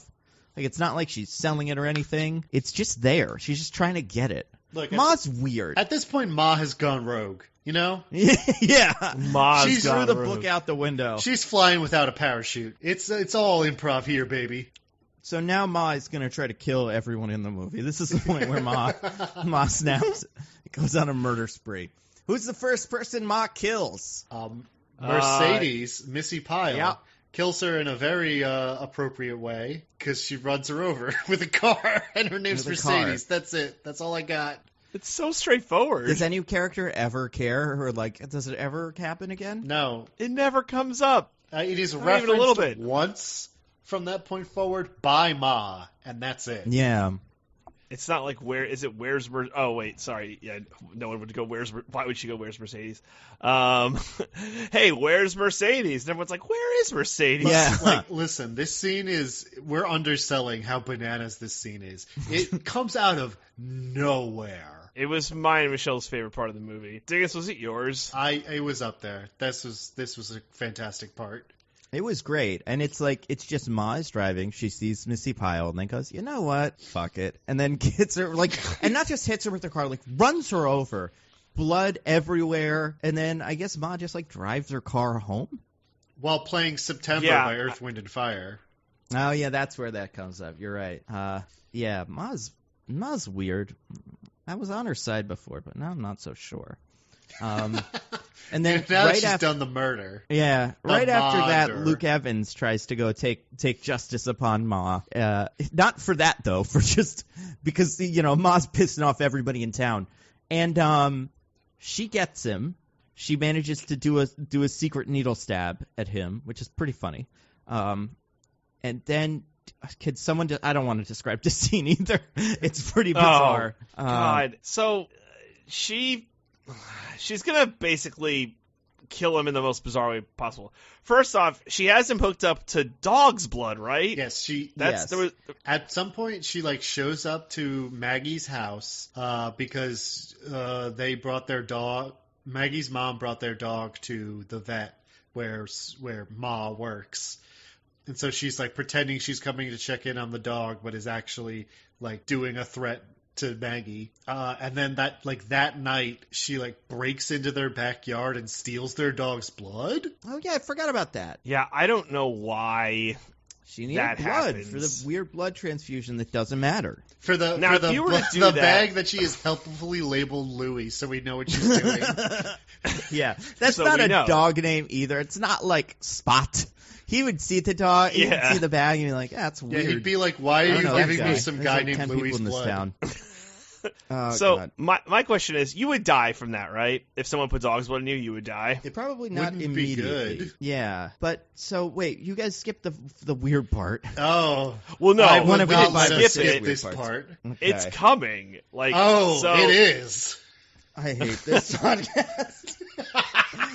I'm so sorry, So- mostly nitpickers. We told you. So Luke Evans is hooked up with some dog's blood, and I realize I'm really burying the lead, but I don't care. He's tied to the bed too. Like he's in Yeah. the bedroom.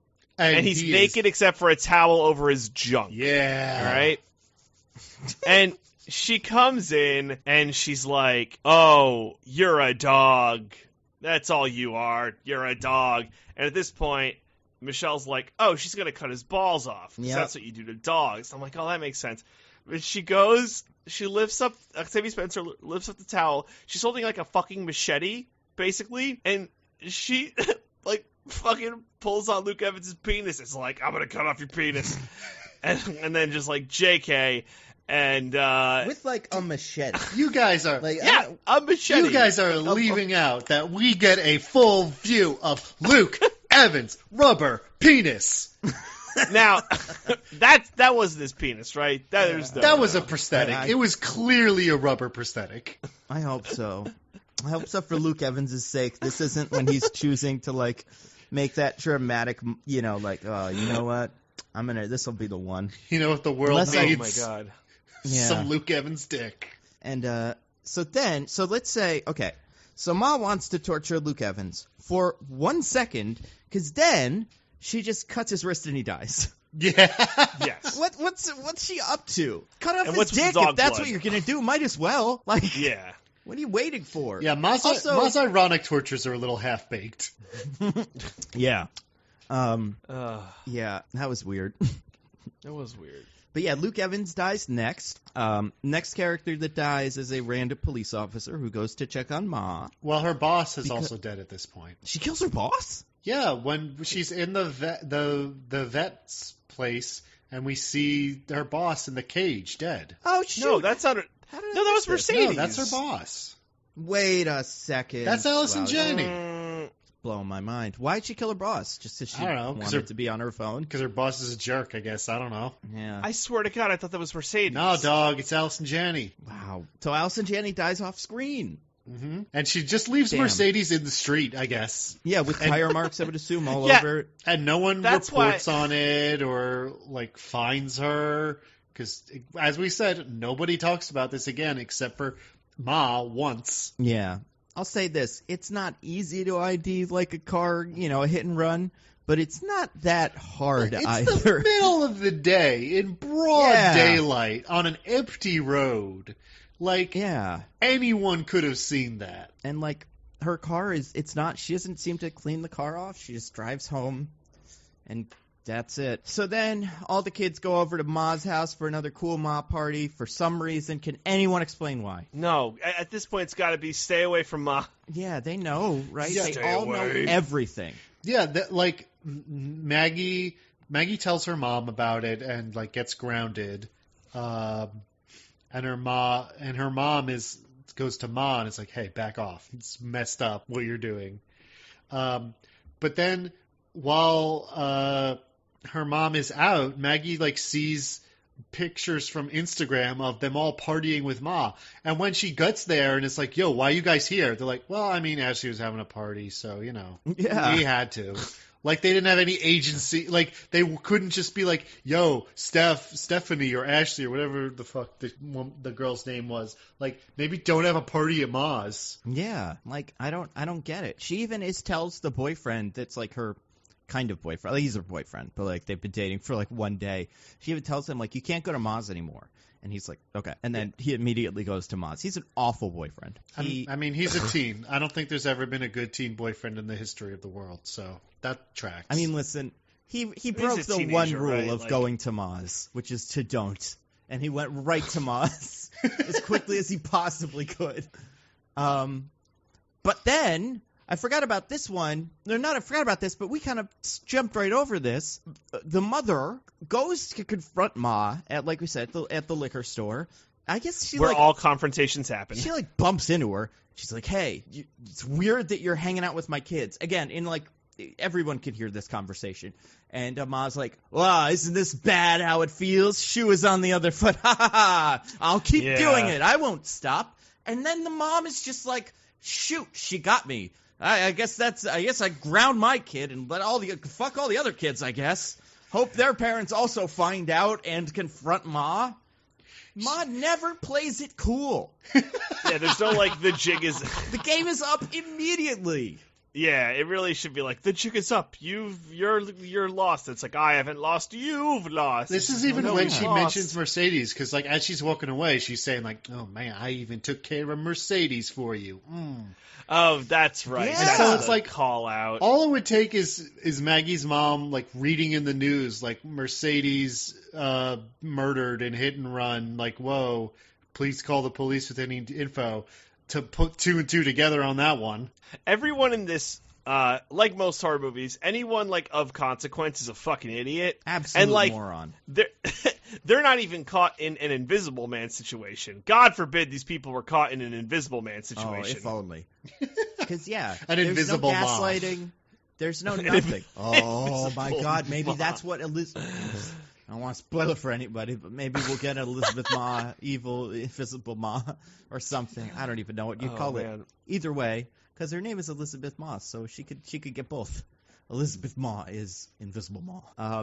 But yeah, nobody gives a shit. They're all I hope, I don't know. They really don't like each other in this town. The kids seem to like each other. They all seem nice. Do they know that their parents were all friends and stuff? Is that an established thing, or does it just not matter? They must. So shouldn't they be oh, did this woman also hang out with our parents? Yeah. Well, but they never seem to be No, yeah, they don't recognize that, but that information is readily available to them. And also, so Ma goes to the house with the kid, and she's like, hey, I'm just... there's so many coincidences that would assume at one point someone has a plan. Someone's up to something, and maybe, the mom is actually watching over the kids, and she's going to come in and save the day. But then the mom gets home the next day, and the daughter is not there, and she's so confused for a second. She's just texting the daughter or, checking up on her. It's so weird. Yeah. So, okay, can anyone set up Diggins? I think you kind of wanted to get at this one. So all the kids are at Ma's party. Ma gets them all, and Ma, she exacts, final Ma justice. Yeah, she's drugged them. Ma justice. And left them to, put collars on them in her basement and left them there all morning. And dog collars. Those dog collars, the harsh ones. Move, stabs for you. a kennel. Yeah. And she's drugged them all, and the collars are on, but also... seems like if they kind of get up, they're not tied down. They're just collared, but they're all too drugged to figure it out. Because there's one point where someone is rescued from the collar and it's just unclipping it. Yeah. Now, everyone. How does everyone get their just desserts? So first she goes up to Chaz and it's he gets to fit in because he's got the perfect body. He's got those washboard abs. And so she takes an iron and presses it into his stomach, which and he sleeps through the whole thing. Yeah, that's amazing. Everyone is still knocked out except for Maggie, and the daughter technically. No, and the secret character. And also, there's been a running joke about how there's this one girl who shows up to every party but pretends to be passed out the whole time because she's the pastor's daughter and she doesn't want to actually drink, but she wants to go to the parties. I don't know. Yep. It's kind of weird. I don't either. But it's not treated like it should be. It's not what you'd think. Because we're setting it up, and you're like, "Oh, I see where this is going." It's not going there. I don't know what it is. She's also there and also collared, even though she's not part of the group, and Ma doesn't really care about her. Yeah. And so it's she doesn't get a punishment. It's just a callback to that joke because she wakes up and Maggie's like, "Nah, bad time," and so she goes back to sleep. Knock out. I thought they were going to use that to trick Ma somehow. Right, yeah, I thought she was going to save him or something, but no, she's just there. Yeah. She's of no consequence whatsoever. So that's the first guy. The guy with the perfect body gets his body kind of messed up a little bit. He'll survive. It's a scar, but whatever. Fine. People drop irons on themselves all the time. It's not great. I don't, but whatever. Then she goes to Haley and is like, oh, she's got the gift of gab. She's always talking and charming people. So I'm going to make sure she doesn't talk anymore. And sews her lips shut. Yeah. While she's sleeping and she doesn't wake up. Well, they're it's drugged. insane. They're like anesthetized, basically. But like they're not though. No, they use like they all wake up like a second later. Actually, Right when another use of diazepam in movies. That's what she drugged them with. Yeah, that was in Invisible Man. Oh, that's right. That's the perfect crime. Yet another Just indication of the sequel, Invisible Ma. That's very good. It's very good. But then she goes to Darrell and is like, you are also black, and that's the only detail I have about our relationship. And so she paints... She says there can only be one of us. Yeah. Yeah, they'll only let there be one. So then she paints his face white, which feels much less extreme than these other things. Like, yeah, with white paint. Now he takes a shower and like he's good. Well, guys, so Michelle also pointed this out, and I thought it was a great point. If that's a lead-based paint, it's over. Right? If that's a lead-based paint, lead poisoning? No way, son, no way. I guess. Really? After like 2 minutes? Doesn't like lead poisoning stay with you forever? Yeah, lead poisoning. Yeah, like, I don't know. There's not that much lead in lead paint. It's not good, but he'll be fine. Yeah. I don't know, guys. I don't think you want it, but I do think out of the 5 punishments that will be exacted, the last one doesn't really happen, but his is definitely the least severe. I think it ranks him, the iron guy, mouth sewn shut, and then the next one. Even though this isn't exactly his punishment, it just kind of happens. Yeah, then Andy wakes up and like he knows that Ma is in love with him because she's in love with his dad. And so he's like, Ma, I love you. Oh, Ma, let's be together. And they make out, which is weird. Super weird. I thought he was tricking her. Oh, he was. Seemed like he was. It, right? He absolutely was. Are we sure? I'm positive. I don't know. Are you positive? I'm not sure. Yeah. I think he was. Like, I think it was part of the plan, but there's no point where it seems like he's really executing the plan. At no point does he, like, wink at a character or something. That's what I was waiting for. Yes. Yeah, something like that. Anyway, but she at least is convinced that it's a trick, so she stabs him, which doesn't seem like an ironic punishment at all. It's just kind of thing she does. Like, in the stomach, like a bad place to get stabbed. But guys, don't worry about it. It's totally fine. It really is. He shifted all his vital organs and stuff. He's good. And she stabs him with like the giant knife that she was about to cut off his dad's balls with. It's what you would use to gut a fish. Yep. It's that kind of knife. Mm-hmm. It's insane. And then at that point, the sleeping girl wakes up and makes a run for it, and Ma clonks her over the head with the iron. And I think that character is dead. She's not, but she's the one I think that I don't see her making it out of there. Because like it's really dangerous to get clonked on the head with an iron on purpose. Oh yeah, like you could give someone like fucking brain damage, and then you fall on like a floor. It's disaster. And then she goes for the main girl, Haley. No, Maggie. Well, first she does a bunch of. Like, she poses them the same pose as the old yearbook photos of their parents. It's a shame Maggie can't be in the photo. I know, but also Maggie holds all the cards at a couple of points in the movie, and this is one of them. She just lets it happen. Maggie's job is to take pictures. Like, and she's like, take the pictures, and like Maggie can use her hands to do that, and she's standing up. She's still got the collar on, but like she could unclip the collar. Like at any point, so Ma stabs the one. Do you think these kids could have beaten up Ma, one of the girl? I think they could have. Yeah, I think so. It's tough, but I think you got a shot. I mean, there's 5 of them, and she's not like a superhuman. She's just a middle-aged woman. She's just Ma. She's just Ma. Although she might have that Ma strength. Yeah, she has quite a lot. And so then she's also got her secret weapon. So then a cop comes for some reason. No, did somebody call Someone him? calls a cop. Someone definitely calls a cop. We don't really see it. He just shows up and it's like, hey, there's a bunch of kids, like, cars outside your house and a bunch of, like, beer bottles and stuff. So, yeah, it seems like a coincidence. Are you sure Maggie's mom doesn't call the cops? I imagine if Maggie's mom called the cops would take it a little bit more seriously. They'd send 2 cops. Hey, Ma is holding my daughter hostage, and I called some other parents. Their kids are probably also there. Also, one of the parents seems to be dead. So you send the whole squad. It's nuts that no one calls the cops. Yeah. Like Dickens said, there's enough going on where you could be like, let's see what's going on with this crap. Well, no, what would happen is the cops would show up and be like, I should arrest you for this murder, but I played lacrosse with that guy and he was a dick, so I'm going to let you off for this one. Yeah. Did you kill him? Cool. You want to go hang out, Ma? I'll turn my back real quick before I go. And, Let me just expose my vital areas to you really quickly. Fucking Ma. I really accentuate my jugular for a second. So Ma, it's this police officer comes. Ma's like, "Hey, police officer," and he's like, "Oh, there's all kinds of beer, there's beer cans and cars," and she's like, "What? Oh my God, it must be a sorority prank." Who put that there? The cop is like, "Oh, that's weird." And then there's a big clunk, which is the main girl, Maggie, is like trying to free herself. And also Ma's like, "If you tell anybody, if you make a sound, I'll kill all your friends." And it's like, I don't think you will. I think if I'm able to make a sound, it's going to be okay. Also, I think you're going to do that anyway, so... Yeah! You just stabbed him. He's dying. You can't kill him again. But then the daughter comes downstairs in her wheelchair, and it's like, "Oh, it's me. I'm..."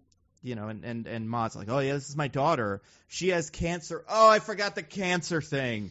Oh, God. That's how Ma gets the kids tries back. That's how she makes amends with the kids, even though Maggie's like, I think she lied. Yeah. I think she's Ma pretends to have cancer, and it's so weird. Yeah. Okay, that might be how she gets the guys back, but after that scene is when Haley and Maggie break into the house and see all the weird pictures and meet her secret daughter. So I feel like Haley should still be like, "Nah." Instead of "nah," she goes "ma." Nah, Ma. Yeah, let's "ma" instead of "nah." And this kickstarts the big action sequence climax thing, which is Ma goes to hang Haley by this dog leash thing. Yeah, and she's like, "I'm tired of coming up with ironic punishments. I'm just gonna hang you." Yeah. You always hated to be hung, so you I'm gonna hang you. always loved breathing so much. Yeah. You always were a dog. You don't know I did that already. That's a new one. That's a new one just for you. I'm going to hang you by a dog collar. Ha ha ha. So then the daughter is like, "Ma, enough." And, she clonks Ma with a frying pan. Yep. And go listen, the sound effect is like Bugs Bunny. Yeah. It's like clonk, clonk, clonk. Yeah. And Ma takes a tumble down the stairs, and Ma is dead, obviously, for sure. There's no way. But then the girl gets Haley down, and Maggie down. Maggie jostles the other ones, and they're all like, "What? What's going on down here?" And they're like Haley gestures at her mouth like, "Whoa, that's fucked up," and not, "Whoa, I'm in excruciating pain." Yep. Also, one of the kids still has a giant stab wound and is probably bleeding. Sorry, Diggins. No, just they don't. Well, the guy, Andy is bleeding out and needs to be carried, so he's reacting to his wound in some way. He would have passed out. He should be dead. He'd be fuck. Yeah, he didn't cauterize it. Nothing. No, yes, you're right. He should be dead, but he's at least reacting to his wound in some way. Sure. The other two, Chaz and Haley, who have been also grievously injured, are just yeah, whatever. Well, Haley's like, "I got what I deserved. The gift of gab was going to catch up to me one of these days. I should never have Instagrammed live to her. I should have unfollowed her or blocked her. I think you could do that, I assume. But maybe she just wanted to twist the knife into Ma just but then she makes time. a private, a separate account that she uses just to creep. So, it's really difficult in these days to maintain your privacy. And, this is really just a cautionary tale about social media in the end. Honestly, it's that Ooh. and drinking and don't be the horrible person in the 80s or whatever. So this starts a fire, and then Juliette Lewis gets there finally with the guy, whatever his name was, with her gay best friend. Stu. Yeah. Stu, there you go. And they rescue the kids. And then, like a Terminator, Ma gets up fully, like, good. Yes. Completely fine.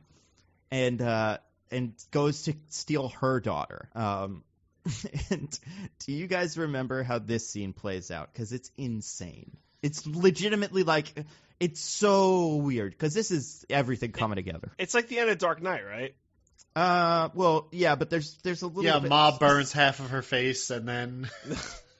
No, it's like you were right, Ma, we shouldn't have done that.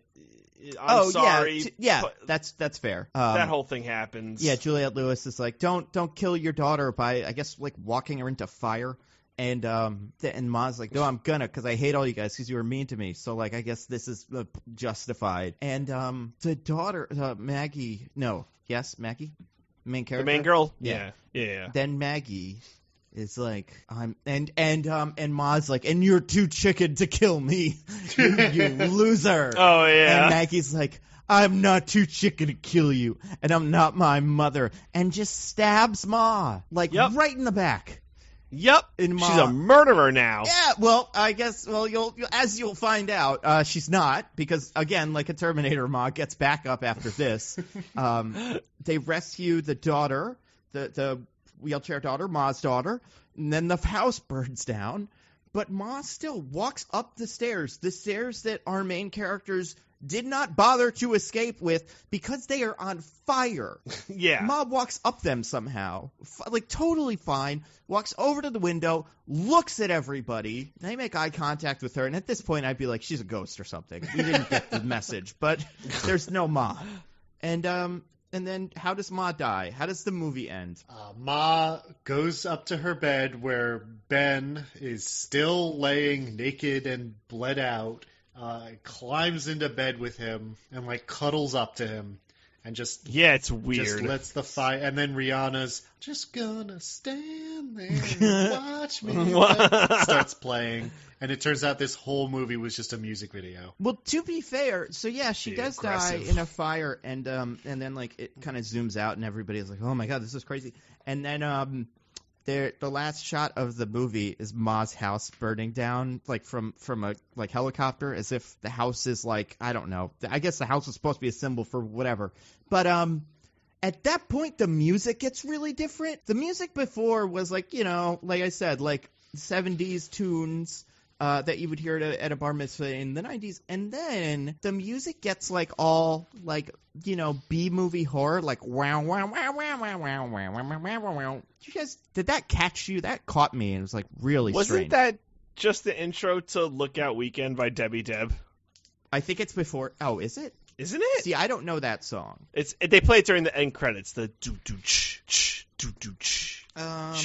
Jumping music. I just thought they were introing that song. So I don't know that song, but let's listen real quick. Lookout Weekend. It's all like, is what it's called? Yeah, Lookout Weekend by Debbie Deb. No, this it's is the one that she sings it all creepily to herself in the mirror at one point. Oh, is that what that song? I was wondering what that song was.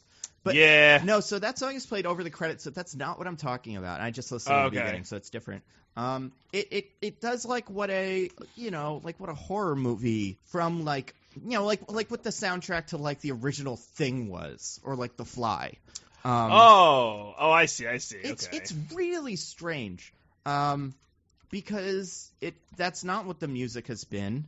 The music has been very like ominous and like bum bum during the Ma moments. But in this, it's like not like that at all. It's very different. I don't quite get it. I loved it. It's a choice. Like, good for them making choices, but it's a strange choice. I did not make those goddamn choices, Ma. It's almost like Ma is not as trustworthy of a character as we might think, as we might think. I made it up until this point thinking Ma was the hero of this movie, and then I was really shocked when this all went down.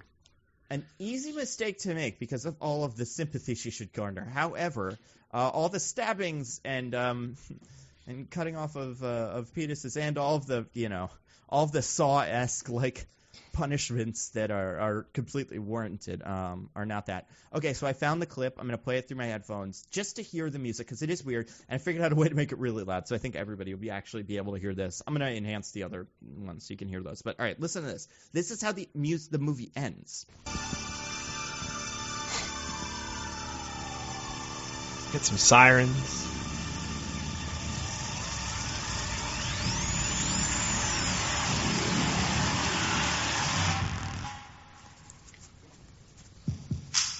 So yeah, there we go. So it's not, that's the part with the song, but it's not that's a weird like 80s synth horror in the beginning. I don't know where they got that from. Yeah, that is strange. It's like some SoundCloud shit. Someone really trying to get them follows. That or like, fuck, I forgot to put the end. Real quick, let's do horror movie ending. Okay, that's what we'll use. Any other thoughts about Ma? I entered this podcast being like, this is an okay movie, and I'm leaving it saying this is a terrible, terrible movie. I loved it. My opinion of it got so much worse. I don't know how. So maybe I'll agree with you. The movie itself is bad. My opinion of every actor in it got better. Like, nobody's stock went down, and I think that's what made me very much enjoy it. Just, they all came out looking, they did their best, and they made it completely watchable. I mean, it clearly left no impression on me whatsoever. Yes, that's fair. Like, it left a huge impression on me, but, person to person, I can see how that would happen. I'm shocked. I'm shocked. What do you think, Diggins? I would say my opinion hasn't changed at all. I thought it was it's a not very interesting movie with fun moments and way better actors than it deserves. How weird is it though that this came out? That this movie was released. Like, this seems like the thing that would go to Netflix, you know? Oh yeah, it has the energy of a direct-to-video movie. Yeah. Also, Blumhouse. Like, what's up with that? What's Blumhouse up to these days? What do they want? Oh, this is what Blumhouse does. They fund like 1 million low-budget horror movies and just wait for one to hit. That's their business strategy. It's so smart, though. No, it's smart. Invisible Man was also Blumhouse. Yeah, see, this is what I'm saying. They fund a bunch of these, and some of them are good. Yeah, there was a new Red Letter Media video. I think it's called like Blumhouse Secret Party or something, where they discuss like they watched. Because apparently Blumhouse also has a ton of movies they just make for HBO or not HBO, sorry, Hulu. So they go on and watch what is the best like rated one on IMDb, the middle, and then the worst one, and they're bizarre. But yeah, they talk about this. So it totally makes sense because they also made that Fantasy Island movie. Like they just make all of the horror movies. Is the Hunt movie we're reviewing, is that a Blumhouse movie? I don't know if that's like a horror movie. I'm pretty sure that Saw movie that's coming out with Chris Rock is. But let's see. I'm sure if it was because the posters all say the same thing. It's from the producers of Get Out, The Purge, and something else. So if you find the Hunt poster and it doesn't say that, I'm pretty sure that is Blumhouse. Yeah. No word. Good for them. Well, no. The thing you said is Blumhouse. I don't know if producer Jason Blum, so probably. Yep. From Blumhouse, the producers of Get Out and The Purge, The Hunt. Yep. Good for them. They really are we're doing that one next week. They're doing everything, which I guess like good for them. Yeah. I mean, if they make 1 million movies, none of us see the bad ones, and we only watch the good ones, then I guess that's good. Did you guys? Does this make you more or less excited for The Hunt? Pretty unexcited. I did sneak a peek at the Rotten Tomatoes score, and worse than mine. Did you transform? That's a Transformer sound effect. That's true. I transformed into. I noticed that anywhere. Hyper DJ is it? I fucking hate all this. This is so dumb. Can we review a good movie? Oh my God. Can we do Fast and Furious now, please? That's my What if we did all the Transformers? How about that? That would be. Well, okay. We still have to do Speed Racer. We don't have to do The Hunt next week because I also think that'll kind of be a splash. That won't be a huge mega hit like Ma. Ma was pretty successful financially. That's the other thing. Yeah, it did okay. I guess it was another one that I'm sure cost like $15 to make, but it didn't do as badly as this movie should have. That's this terrible movie. That was great. I think this movie could hit like B movie status, like a cult classic. I don't think it will, but I wouldn't be shocked if it did because it's perfect. Yeah, I don't know. So we could put up a poll to figure out what to do next. We could, and we've got some time. Like, we're gonna put this out a couple weeks. Yeah, we could do that. We could do so options. So we do have to do Speed Racer. That's so It's super on the table. We could do The Hunt. We could do a Transformer movie. We could do a Fast and Furious movie. I think it's got to be between Fast and Furious, Speed Racer, and The Hunt. Because, I mean, actually, who knows how long this is going to last, but I do want to have all the Fast and Furious movies done by the time 9 comes out. I mean, again, I said it last week, but someone suggested we basically do about one a month, and then we should be there. Yeah, that's true. So then, yeah, I mean, we can throw Transformers in there. We'll do the first one, maybe. I don't know. I feel like those movies have kind of been talked to death. I don't know if that's just me. Not like Ma. Also, I mean, we'll put it up and see what people think. Also, anybody want to take a guess at the budget of this movie? Oh, $2.5 million? I actually saw it on Wikipedia when I was looking up plot details. So, did you see the box office as well? Yeah, sorry. So DJ was close, $5 million. Or like you're in the right neighborhood. Right. DJ, want to take a guess at the box office? Well, Diggins said it did decent. What, like $45 million? 60.6 mil. Ooh. Yeah, they like almost, you know, they if you say they spent 10 on market, or like they spent another 5 on marketing, which I did hear about this. Like, this movie did not go out. I think they thought they had something. So like they made 6 times their money, which is insane. Nice. Good for them, man. All right, so time for the classic segment. DJ, do you have anything to recommend to the fine people? Hopefully not another national park. I mean, this is not the time. So I'm coming in hot again with quite a few recs. So here we go. I love it. First recommendation is a board game recommendation that I played for the first time recently called Mansions of Madness. This is another Lovecraftian style game. It's very, very similar to Betrayal at House on the Hill, but it's kind of just Lovecraftian in nature, and it has an app that comes with it. So there's this. Oh, the apps. Love the apps, right? Love a good app. So it's developed by Shadow, and no, I'm just kidding. It's not actually developed by Shadow. Oh my God, they're back. Round 2. So basically, the app basically gives higher variance because as you go through the dungeon, you click on the app and different things happen. It generates monsters in the event. So the game has a lot of replayability because you could play a same scenario, but different things happen. It could have a different room layout. So it's actually like what is it? How do you play it? Oh, so or like what's the goal? Right. Basically, you play as investigators and you're trying to solve some kind of mystery in this haunted house kind of deal. So maybe it's like a cultist ritual. Maybe someone's teaming up with some weird monsters. It's usually always a ritual. Maybe there was a kidnapping or something. Maybe someone went missing and there's like a portal to another dimension. Host of different things it could be. But so it has that kind of Arkham-style flair. The fun thing about this game is, might be DJ, you're recommending a game at a time like this. I have no one to play with. This game actually has a one-player mode where you control multiple investigators. So if that's something you would want to do, you can actually play this game as one player. And do you play it like a stir-crazy cartoon character where there are 4 chairs and you go from chair to chair talking to yourself, like Sonic the Hedgehog, basically? Like, you remove, and then you put on a new hat and go to the next chair, and like, all right, here's what I'm going to do with my investigator. You honestly could. If you want to wear different hats, get different outfits, you could go all in if you wanted to. Mustaches, yeah. Another cool feature of the game, because it's based on an app, some of the scenarios are like, relatively quick, an hour to 2 hours, but they actually have 4 or 5 hour scenarios that if you don't want to play all in one sitting, you could play, save and quit, and then resume again, assuming you leave the board, the same. Might be hard if you have a cat, because cats like to mess that kind of stuff up. But yeah, it's a fun game to play. So like that's my number one, Mansions of Madness. If you like Lovecraftian stuff, if you like Betrayal at House on the Hill, or like the idea of like kind of a investigatory style game where you control an investigator with stats and you have to solve a mystery. Actually, another cool thing about this game, it's very unique because it's in an app. There's actual puzzles that you have to solve. Like you could actually solve like a slider puzzle or a code puzzle or like different kinds of puzzles, which is pretty cool. Cool. So that's one. Number 2, Star Wars Battlefront 2. Oh yeah. I played it with Nando and Alex. This was a good time. We won a couple because the people on our team were good. And we lost a couple because the people on our team were bad. And we were just kind of around. But it's fun to watch the game happen around you. Yeah.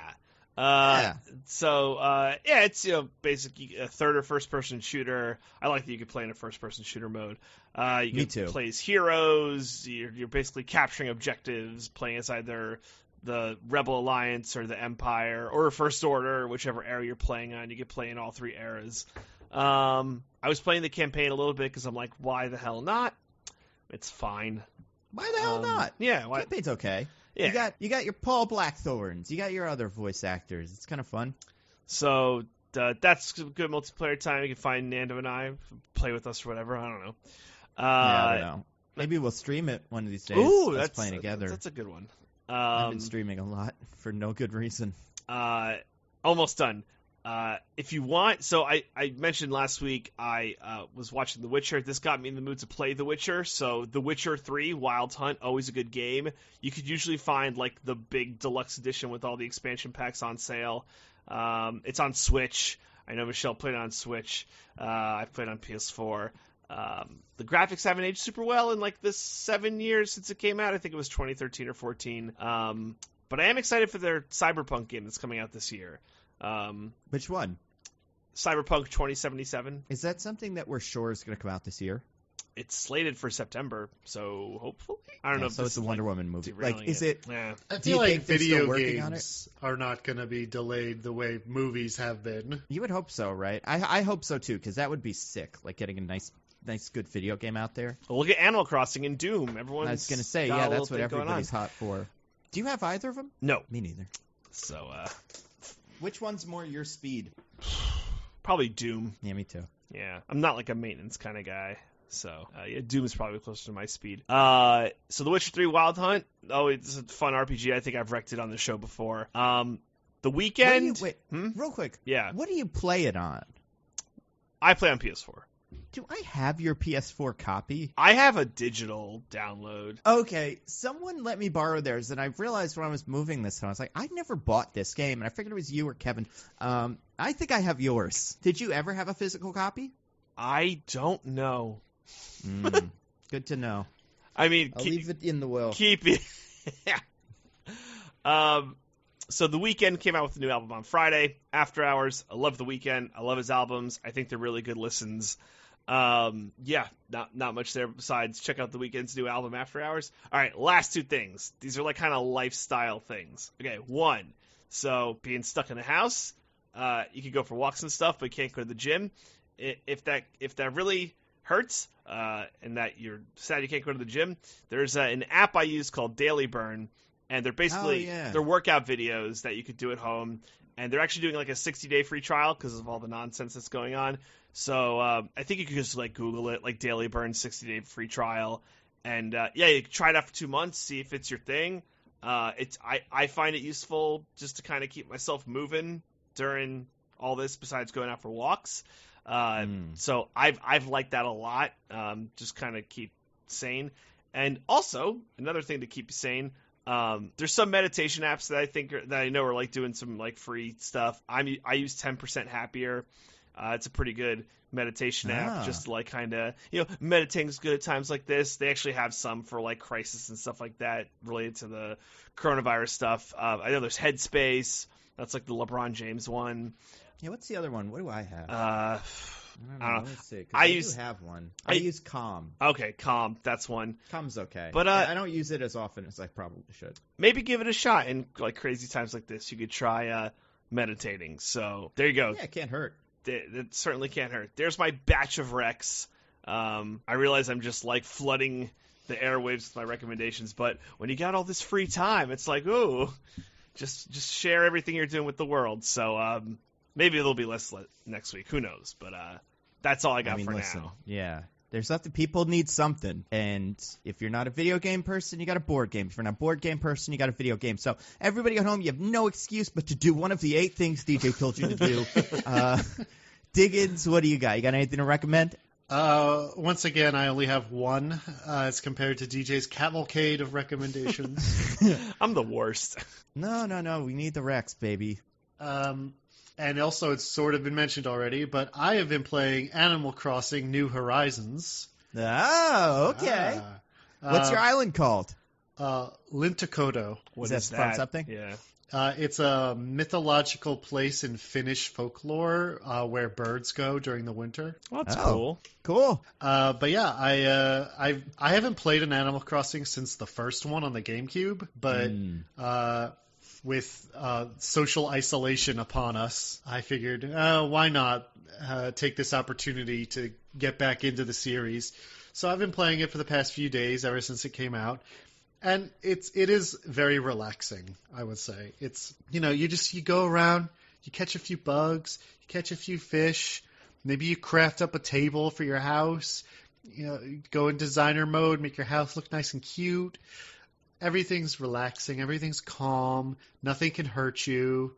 There are tarantulas that can bite you, and then you faint, but and that's bees. Fine. And wasps. The bees are nice, the wasps are mean. You can't trust them. But you faint, but you just wake up back at your house and everything's okay.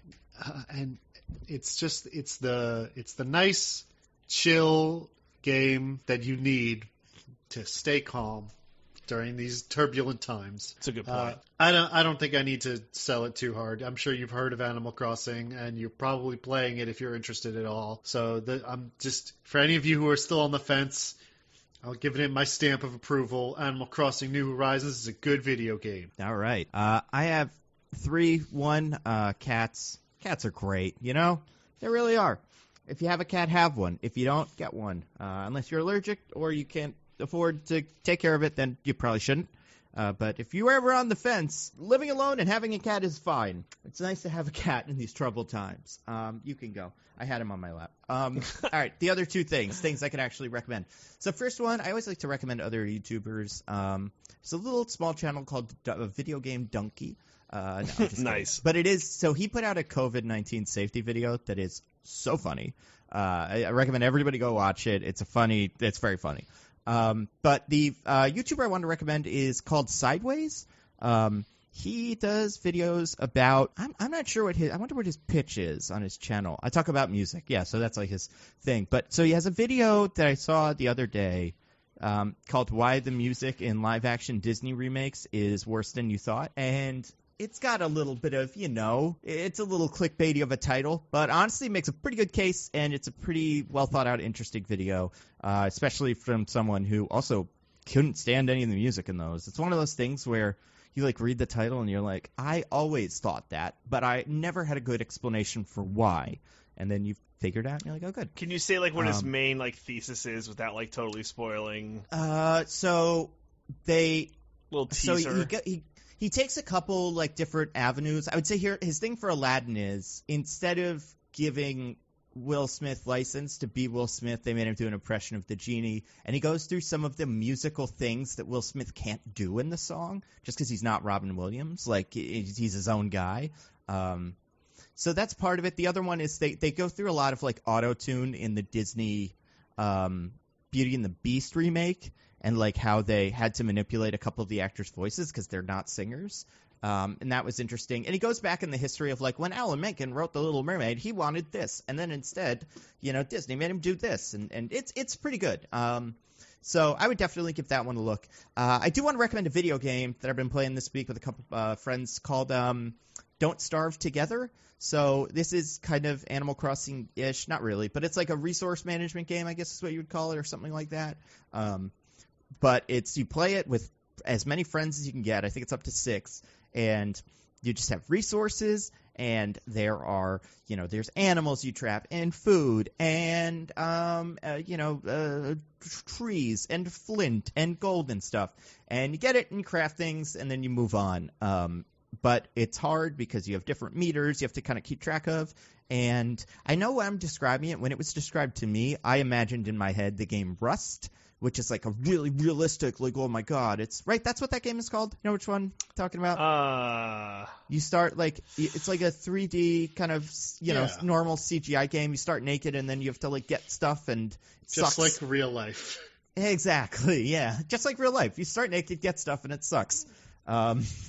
But this looks more like a cartoon version of a Tim Burton movie. It's got a very distinct style, and it's a really fun game to play with people. So I would give it a look and, find friends. There's mods that make it a little bit more palatable in terms of like some of the animations and stuff like that. It's like $15 on Steam. It was a nice cheap one. So yeah, I'd say that's a good game. That's a good game. You know what it's good for? Playing with friends online. And it's nice to have a nice change of pace in these troubled times when you're, trying to manage resources and food. You get to go on a nice, computer and manage resources and food, but in a fictional universe. So you're saying it's practice? Yeah, pretty much. I know what I have to do. I know how much beefalo meat I have to cook to make meatballs, which is important. Which is going to be very important once my meatballs run out in my fridge. So yeah, I would say those three things. Anybody have anything to plug? No. Nothing this Diggins? week. No. No. Anybody watch Love Is Blind yet? Oh yeah, I finished it. What do you think? It's like worth a watch. The watching some of the end stuff is kind of worth it, especially after seeing like these bullshit people go through their bullshit nonsense. Yeah. Do they ever introduce an Uggo? No. Of course not. In fact, there's one girl. I forget her name. It's not Chi-Chi, but it's like that. You know what I'm talking about? Gigi. Is it Gigi? Okay. Yeah. There's one girl whose name is Gigi, and during the bits where they're just dating behind walls, she is telling a personal story to the guy she dates, who I can't remember what his name is. And it's like Damien, I think. Yeah, that sounds right. It's that or like Brian, but I don't think that's it. Anyway, the story is like, and because all the guys are like identical looking white guys, so it's tough to keep them apart. The ones that like, there's like 2 black guys, I want to say, and then just a bunch of other guys that look exactly the same. Except for Barnett, who's got like a smug look on his face all the time. Anyway, this girl Gigi is telling her sob story about like, I was different and I didn't fit in and I never thought I was like beautiful and whatever. And I cannot imagine what the guy on the other side of the wall expected, but she is like a supermodel, like gorgeous, easily, I would say, probably just the most attractive one in the group. And so, like, even the ones that don't think they're all little white swans or whatever it is. They're ugly ducklings, kind of, at best. And then the rest of them are like, I'm attractive, and I know it. And I mean, it's easy to make fun of Barnett, but there's a lot of Barnett energy in there. Big Barnett energy, baby. Big Barnett energy. But it's a fun thing to keep track of because I think, like we said last week, Barstool Sports just switched to a Love Is Blind based website now that sports are gone. So if you're like me and you need a sport to fill your sport energy, that's a good place to start. Also, did you guys see ESPN today? No, what? No. They made the Ocho on Hulu. Oh. They made a fake like ESPN where they watched weird videos of like sports where they made trains bowl, like real things that are like Wide World of Sports, but as if it was the fictional like Curio ESPN channel from the Dodgeball movie. Pretty fun. Huh. I like that we are getting some innovation, I would say, in terms of like content. Like The Daily Show has developed a way to make their show, and I think we're going to see more of that soon. And I'm looking forward to it. I'm interested to see what the creatives come up with. We're going to need it. Not man. me. My stuff's going to continue as usual, but other creatives. Well, yeah, I imagine like YouTube's just going to be the one thing that does not change. Yeah. Slightly. We can promise that the quality of this Knock on wood. podcast will not improve. Nope. In That's fact, true. it's going to get dirtier and dirtier. If you told me years ago that this is exactly what would be happening today, I wouldn't have believed you for a second. But here we are. Speaking of YouTube, I have a video coming out this week about X-Men Days of Future Past. If you've ever listened to the episode we did on X-Men Future Past, it's pretty much that, but it's good. And then week after that, it's my favorite holiday of the year, especially now that we can't have parties like the rest of them, April Fool's Day, which I think we should just change to Internet Day, where you go online and there's funny little internet things, like Google's got a different homepage. I have an April Fool's video that I am so excited about. I can't wait for you guys to see it. Or I don't. Who knows? Maybe it's not an April Fool's video. Maybe it's a real video, you fools. That's all I got. Next week, we're going to put up a poll. You tell us what you thought. Yeah, please. That's all I got. Everybody's happy. Everybody's holding together. We're trying. Yeah. Wash your hands, people. 20 seconds. Wash your hands and stay indoors. You can go out for walks and such. Just make sure you stay 6 feet away from people. Sneeze into your elbows. What are the other ones? Sneeze into your foot. foot. Sneeze in your foot. Sneeze in someone else's elbow. No, don't do that. That's it. Be nice. Tip your delivery men. And if you see a healthcare worker, just like salute them or something. Yeah, you can't give them a hug. Give them as much respect as possible. Yeah. Tell them how much you love them and that they're the best. They're doing the Lord's work. So until next week, I am at Nando V Movies. I'm at Zippy by Day. I'm at This Is an Odd Name. Goodbye, everybody. Goodbye. Woohoo. Bye. We love you.